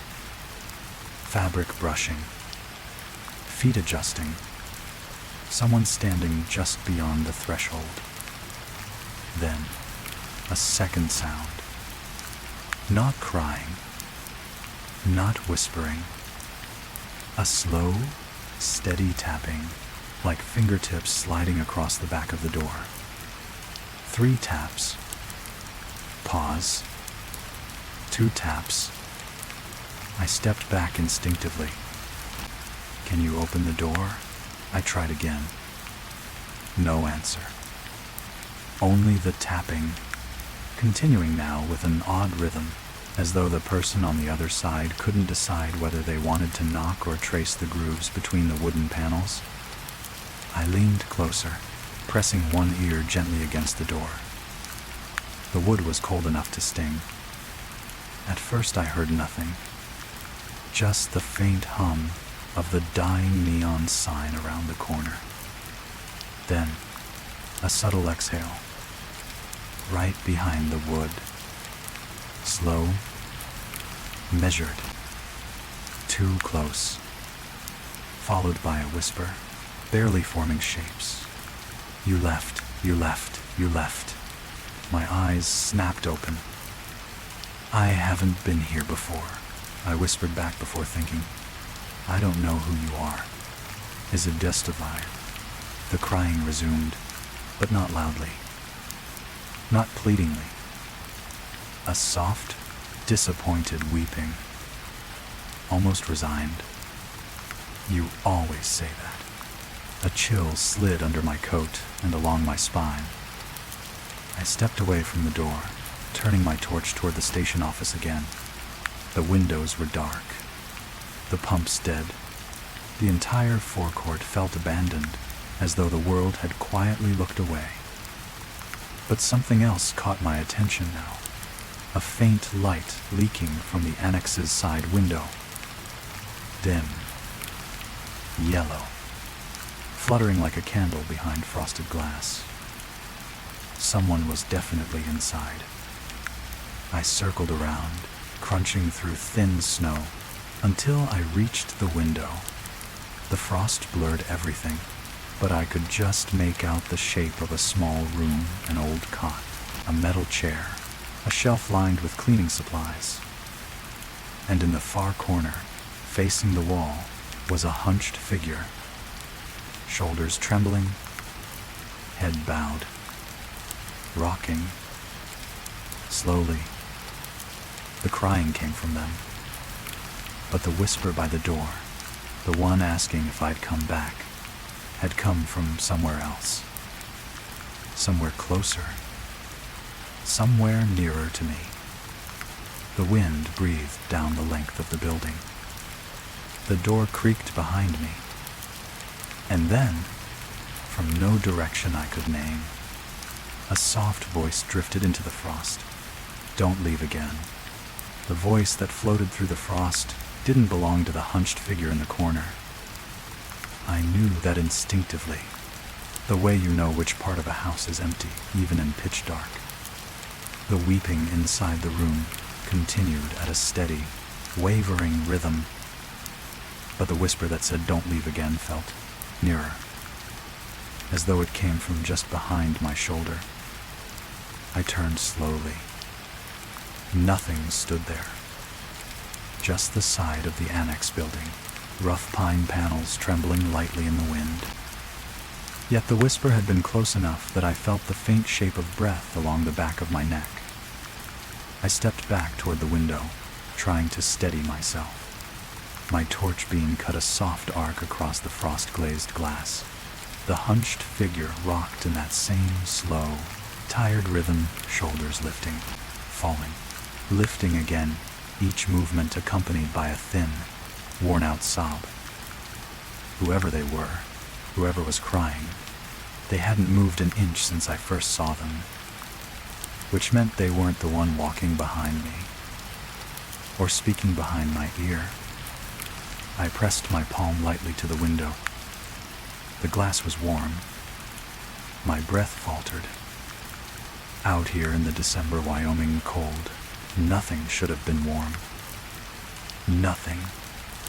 The figure in the corner suddenly froze mid-rock. Their shoulders stopped rising. The crying cut off like a snapped thread. Silence filled the room. A silence so complete it felt carved.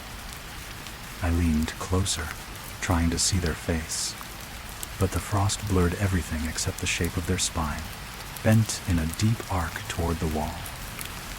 Then, the door behind me tapped, lightly, just once.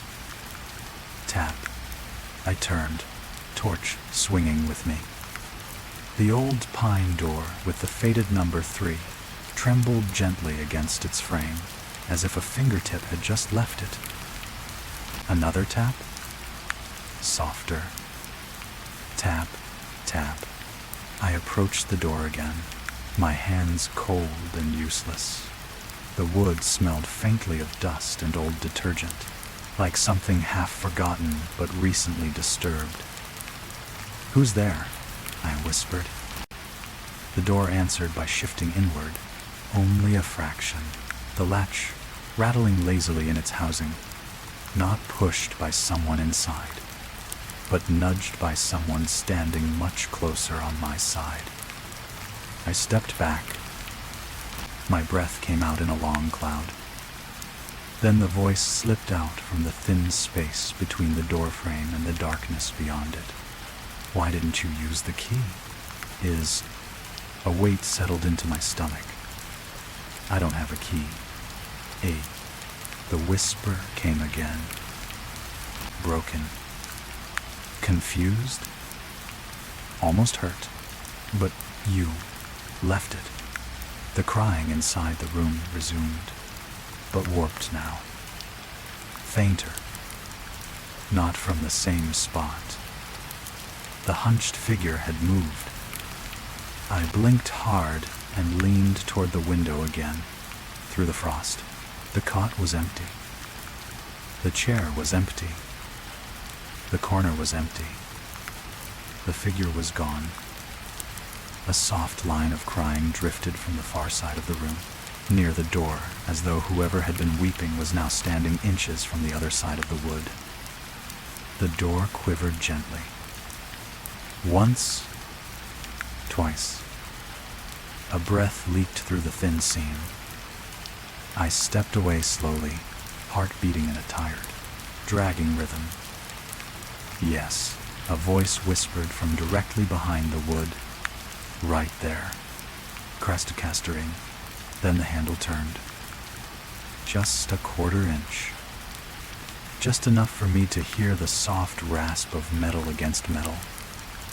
But the door stayed locked. The crying behind it rose abruptly. First a whimper, then a low moan, then a wet, trembling sound like someone pressing their face into their hands. I forced myself to speak. "What do you want? If you're in trouble, if you need help."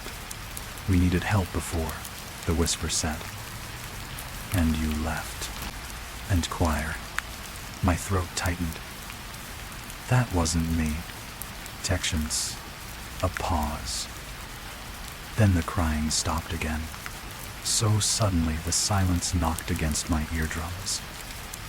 When the voice returned, it came from multiple points in the room, overlapping slightly, as though several versions of the same person spoke a second apart. "You said that last time." Last time. Last time. The floorboards inside the room creaked. Something walked across them. Slow. Dragging its feet like they were heavy with soaked cloth.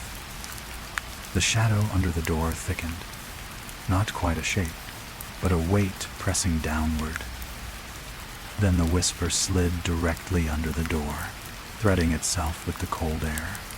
"Do you hear her? She never stops crying. Not until you open it." The window beside me frosted over so suddenly I heard the ice forming tiny cracks blooming outward like white veins. Something brushed against the glass from the inside. My torch flickered. And all at once, the annex felt wrong. The walls too narrow, the door too alive, the night too quiet. Snow slid across the roof. The neon sign around the corner buzzed and died. And then, from behind me, from outside, not the room, the voice spoke again, low and familiar. "Don't walk away again."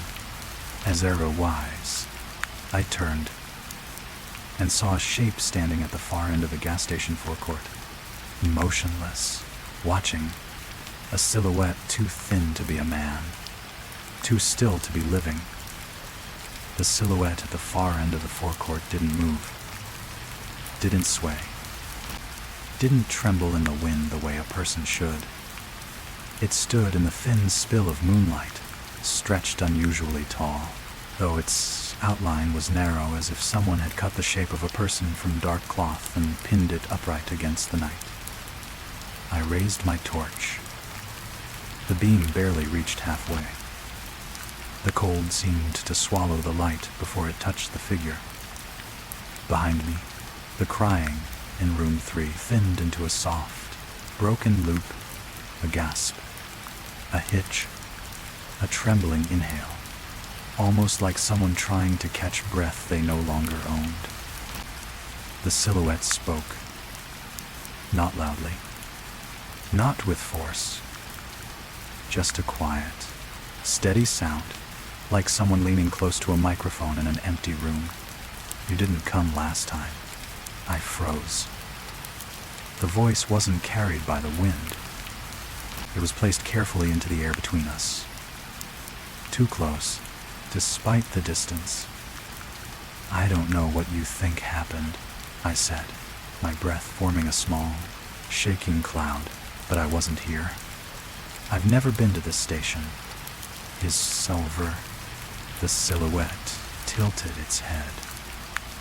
Not left or right, but forward, as though trying to smell the truth on my words. The crying from the annex sharpened, a rising whine that scraped thin against my ears.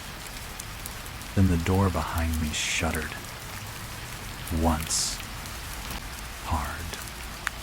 The silhouette didn't look at it, didn't react, only kept its unseen gaze fixed on me. "You told her you'd come back," it whispered. "I told no one. Not this you," the silhouette murmured, softly enough that the words seemed to fall apart as they traveled.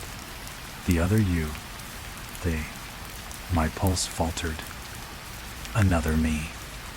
Another moment. Another life. The door of room 3 rattled again, the lock twisting sharply as though someone inside had grabbed the handle with both hands and pulled violently. I took one step backward toward my car. The silhouette stepped forward. No sound. No crunch of snow. No shift of weight. It simply moved, shrinking the distance between us by a measured half-meter. My torch flickered. Stay back. It's Stenderl. Silence. Then, the silhouette whispered in a voice softer than the frost on the window. You left her crying. I swallowed hard. Who? And the crying in room 3 intensified. Higher, wet, almost childish, as if reacting to the question. But the silhouette answered first.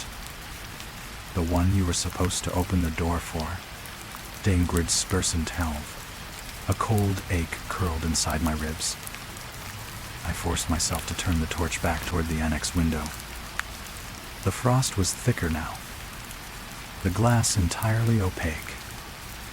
But a faint outline stood just behind it, a face pressed against the pane from inside. The crying was coming from right there, right behind the glass. Except the breathing beside my right ear wasn't coming from the window. It was coming from outside. A soft inhale. Close. Too close. I spun. No one was there. But the snow at my feet shifted, just slightly, as if someone had stepped beside me and left no print. The silhouette moved another half step closer. Close enough now that my torch beam began to stretch faintly across the front of its shape, but didn't illuminate anything inside it. Just a deeper darkness, like a well cut into the night. Why did you leave her? The shape asked. I shook my head, heart pounding against my ribs in slow, painful thuds. I don't know her. Entquel. Another whisper reached me, this time from the door. A voice ragged with tears, trembling through the wood. You promised. My breath hitched. The silhouette's head tilted again, listening. Its posture softened, almost sympathetic. Then it said something that slipped under my skin like a cold needle. She thinks you came back. Harders. The crying stopped. Completely. The silence from room 3 felt heavier than the sound had been. Then a new noise rose. Not crying, not whispering, not a voice, but the soft drag of bare feet across a wooden floor, heading toward the door, heading toward me. The silhouette stepped back into the dark, its edges dissolving into the cold, not retreating, just making space. For her, it whispered, not for me. End quote. The door handle of room 3 turned. Slow, deliberate, metal grinding as if someone were twisting it with trembling hands. Then, click, unlocked. My breath stilled. Don't open it, I whispered to the dark, to myself, to whatever stood behind that door. But the silhouette answered from the edge of the forecourt. You don't open it. To action. A pause. She will. Takes. The latch of room 3 slid back. The wood shifted, bowing ever so slightly. A sliver of darkness leaked through the seam. And a whisper, soft and hopeful and broken all at once, drifted to me. You came back, didn't you? As did. The door began to open. The door creaked open no more than an inch at first, just enough for a thin band of warm, ember light to spill out across the snow-dusted concrete. Warm light.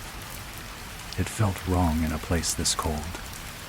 The silhouette at the far end of the forecourt no longer moved. It seemed content now, standing still as a signpost hammered into frozen soil. Watching, waiting, quiet, as if its part was finished for now. My mouth was dry. "Don't open it," I whispered again, though the words cracked before they reached the air. Too late. The gap widened a fraction more. From within, the crying had stopped completely.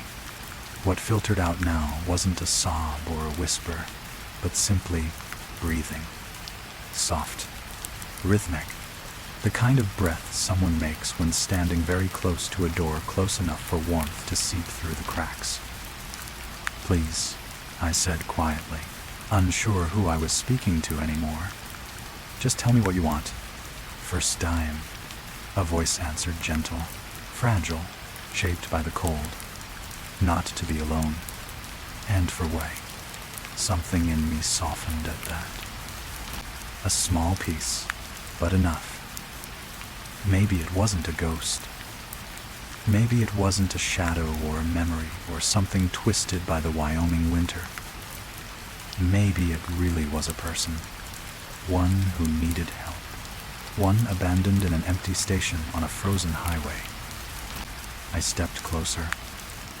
The door eased open another inch in response, almost like it was reacting to my movement.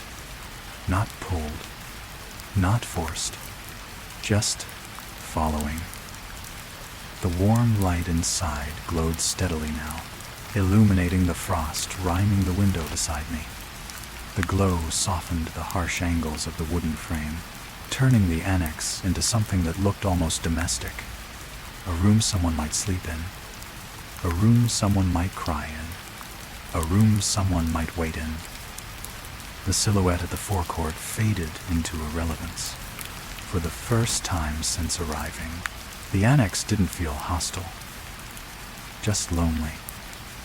"Are you hurt?" I asked softly. "No." The voice wavered. "Just cold." My hand went to the handle before I could think. The metal was warm. Warm. Someone must be inside. Someone alive. I exhaled a slow, shaky breath and turned the handle. The latch clicked open with surprising ease. The door swung inward gently, resisting only with the lazy weight of old hinges. I stepped into the doorway, letting the warmth spill over me like a sigh. The room was small and dimly lit by a bedside lamp. A cot, a table, a small radiator humming weakly. And near the far wall, standing with her back to me, was a woman wrapped in a gray blanket. Shoulders trembling, hair draped messily over one side. She looked normal, cold, exhausted, human. Relief washed through me like a tide breaking against the shore. "Hey," I said, voice gentle. "I'm here. It's okay. I'm too..." The woman didn't turn around. Didn't flinch. Just breathed slow, measured, almost rehearsed breaths. I stepped inside fully, closing the door behind me with a soft click. The warmth settled deeper into my skin. The room smelled faintly of detergent and cheap soap, the kind found in old motels. "You're safe," I continued. "I can call someone for you. We'll sort this out." As if boded, her shoulders eased. Only slightly, but it was enough to reassure me. She whispered, barely audible. "You came back." I swallowed. "I came to help." He stirred his friend. The room seemed to exhale with me. The tension in my spine slowly unwound, like a thread loosening from a tight knot. I approached her cautiously, each step slow, deliberate. When I was only a meter behind her, I reached out a hand. "It's all right," I murmured. "You're not alone." And free? She stopped breathing. Not gasping. Not freezing. Just as stopped.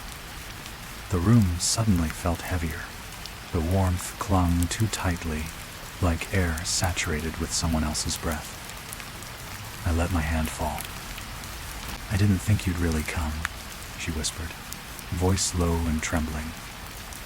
"I did," I said softly. "I'm here now." Masser. Her head dipped lower. Her shoulders curled inward. "Then why? Are you standing behind me?" Two frowns. My heart convulsed in my chest.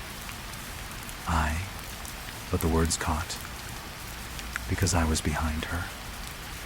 So who, or what, stood behind me? The breath I'd thought was mine wasn't. A slow exhale brushed the back of my neck. Warm. Clothes. Human-shaped. The silhouette from the forecourt had vanished. The woman by the wall finally turned, but not toward me. Her frightened eyes fixed on something just over my shoulder. She whispered one last time, not to me, but past me, "Don't touch me again." The floorboards behind me creaked, as though someone had taken a single step toward us. Not cold, not ghostly, weighted, living. The floorboards behind me creaked, not the old, tired creak of timber expanding in the heat, but the specific, weight-bearing shift of something tall, taking a measured step forward. I didn't turn. Couldn't. My breath lodged inside my throat as though someone were gently pressing a palm against it from within, keeping the air suspended. The woman facing the wall trembled under her blanket, eyes fixed on whatever stood behind me. Her lips parted, but no sound came out, only a thin puff of breath that curled into the warm light before dissolving.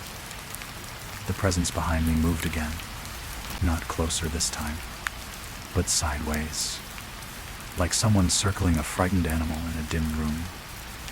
Footfalls brushed the floor in a slow, curious arc. The woman finally managed to whisper, "He isn't supposed to follow you inside." My heart kicked against my ribs. Who isn't?" I whispered. She shook her head, a small, helpless motion. "The one who waited, out in the cold." My blood chilled. The silhouette. The one standing at the far end of the forecourt. The one who had watched. The one who knew a version of me I didn't remember. He was inside now. I shut my eyes, forcing my breath to steady to become silent, small, controlled. The warmth of room 3 pressed in around me like a blanket pulled too tight. Behind me, the unseen figure exhaled. A sound slow and deliberate, as though lungs were remembering the effort of expanding. The air brushed the back of my neck, warm and damp, carrying the faint scent of snow melting on fabric. The woman shuddered. "Don't look at him," she breathed. "You'll make him real again. Take his real." The word hung in the air like a weight, as if he were only half present now, held together by the thin thread of attention and memory. And my turning might pull him fully into the room. I kept my eyes on the woman. "What do I do?" I whispered. Her breath shivered. "You leave. Today." "How?" The doors behind him. "Today are..." She flinched as if the word him hurt to hear. "You leave," she repeated, "before he remembers the rest." And coursed. The room pulsed with warmth. Too warm now, like heat trapped in walls that had been cold for years. The bedside lamp flickered once, then steadied, casting long, trembling shadows along the skirting boards. The figure behind me stepped again. This time the floor groaned, a long, low complaint of timber forced to carry weight it wasn't built for. The woman squeezed her eyes shut. "You came back," she whispered, "but you shouldn't have come back. Is ready." Her voice cracked on the last word. "I didn't come here before," I insisted, keeping my gaze locked to the corner of the room. She shook her head slowly. "Not this you. 18er." The boards behind me creaked once more, louder, closer, as though the figure leaned forward, bending down to listen. A soft, deliberate sniff, as if smelling me. I swallowed hard. The heat in room 3 swelled, thick and heavy. Sweat prickled along my scalp, despite the winter's bite waiting outside. Every instinct screamed at me to flee, to run blindly through the snow, to put anything a mile, 10 miles between myself and the thing in the room. But moving suddenly felt like tugging a tripwire. The woman raised one trembling hand and pointed not at the figure, not at me, but at the window. "Take the glass," she whispered. "The what?" "User. The glass. The window. Take it." "Is twice." I blinked, confused, until she lifted her hand farther, tapping lightly on the frosted pane with the tip of her fingernail. A tiny, crystalline crack formed beneath her touch. The frost pattern shivered, shifted. A seam opened across the window's surface like a line drawn with invisible chalk. The woman whispered urgently, "It breaks outwards." I said. My pulse stuttered. I lunged. The instant my fingers touched the pane, the figure behind me moved. Fast. Silent. Deliberate. He didn't grab me. Didn't strike. Didn't speak. He simply shifted, as if beginning to unfold into shape the moment my attention slipped. The woman screamed, not loudly, but with the quiet, broken terror of someone reliving a moment she'd already died in. "Go. I'm Saul." I struck the glass with my elbow. The window splintered outward in a silent burst, shards of frost-stiffened glass scattering across the snow outside like diamonds dropped in moonlight. Cold winter air rushed into the room, slicing away the oppressive warmth in a single breath. The silhouette behind me inhaled sharply, a sound like wind drawn through teeth, and the warmth collapsed around him as though he'd absorbed it. I climbed through the window, scraping my arm on the frame, boots hitting the snow with a sharp crunch. The woman didn't follow. I turned back. Just once. She stood in the middle of the room, blanket clutched around her, shaking her head slowly as tears streaked her cheeks. "He won't follow you this time," she whispered. "He followed the wrong you before." 8. My breath caught. Behind her, in the warm lamplight, the silhouette rose to its full height. Not a shadow now. Not a cutout of darkness. A shape heavy and tall, edges soft like fog made from memory. Featureless, leaning forward, as though smelling the space I'd just vacated. I stumbled back across the snow. The figure didn't turn toward me. It faced the woman. Her voice cracked. "Don't touch me again." The room light flickered. The silhouette leaned closer. I ran. Through the snow, across the forecourt, past the silent pumps and the buzzing neon sign that sputtered weakly back to life as I passed beneath it. behind me, from inside room 3. A soft, mournful cry rose again. But it wasn't hers. It was deeper, angrier. A voice shaped like a winter storm whispered through the doorframe, carried on a breath of heat. You came back. Then, I'll find the right one. The night swallowed the rest. And I didn't stop running until the station was a shrinking black shape behind me on I-80. I didn't stop running until the tramzang was no more than a black tooth against the Wyoming night. Even then, I kept glancing over my shoulder, half expecting to see that tall, narrow silhouette crossing the snow after me, quiet, patient, inevitable. But the road was empty, silent. Only the endless white plains and the thin ribbon of I-80 glowing faintly beneath a broken moon. I slowed, catching my breath, the cold slicing through each inhale like glass. My pulse felt wrong in my ears, too fast, too loud, like it was trying to warn me of something still unseen.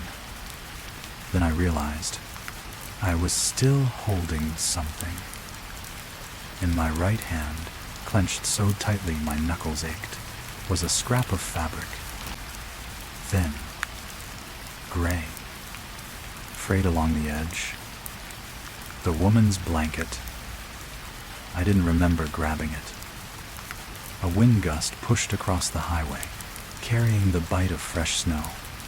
I wiped frost from my eyelashes, staring at the fabric under the torchlight. Dark letters bled through the fibers, faint as though written long ago or worn away by hands gripping it too tightly. They formed a single sentence. You were supposed to stay till we're suited back. My stomach dropped. I looked back toward the station. Still empty. Still dark. But the window I'd broken was no longer broken. The frost had returned smooth, uncracked, undisturbed, as if nothing had passed through it at all, as if nothing had escaped. A truck's headlights appeared in the distance, cresting a slope. I waved both arms, desperate for any proof of real human presence. The driver slowed, window rolling down just enough to hear me. You all right out here? He asked.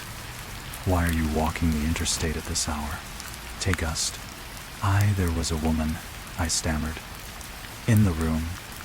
She needed help. I said various. The driver frowned. What room? The annex at the gas station. Room 3.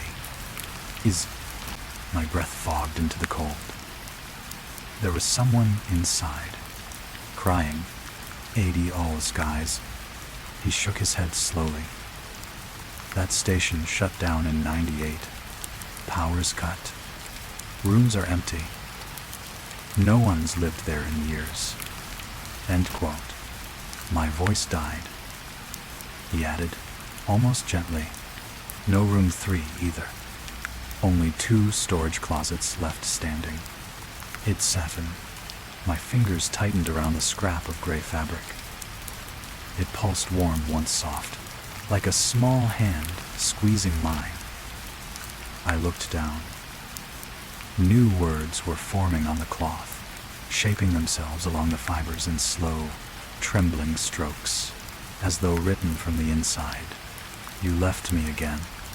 And, before I could drop it, from behind the nearest snowdrift, far too close, a single, quiet breath exhaled, 3rd time's the last, and the road fell silent. Before you drift away, listener, thank you for staying in the dark with me tonight. If the stories linger in your thoughts, if the echoes follow you into sleep, don't be afraid. They always do. I'll be here again soon, with more quiet footsteps, more unheard voices, and more places you should never visit after midnight. Until then, rest well. Let the night settle around you. And remember, some doors never stay closed for long. Good night, and I'll see you in the next story.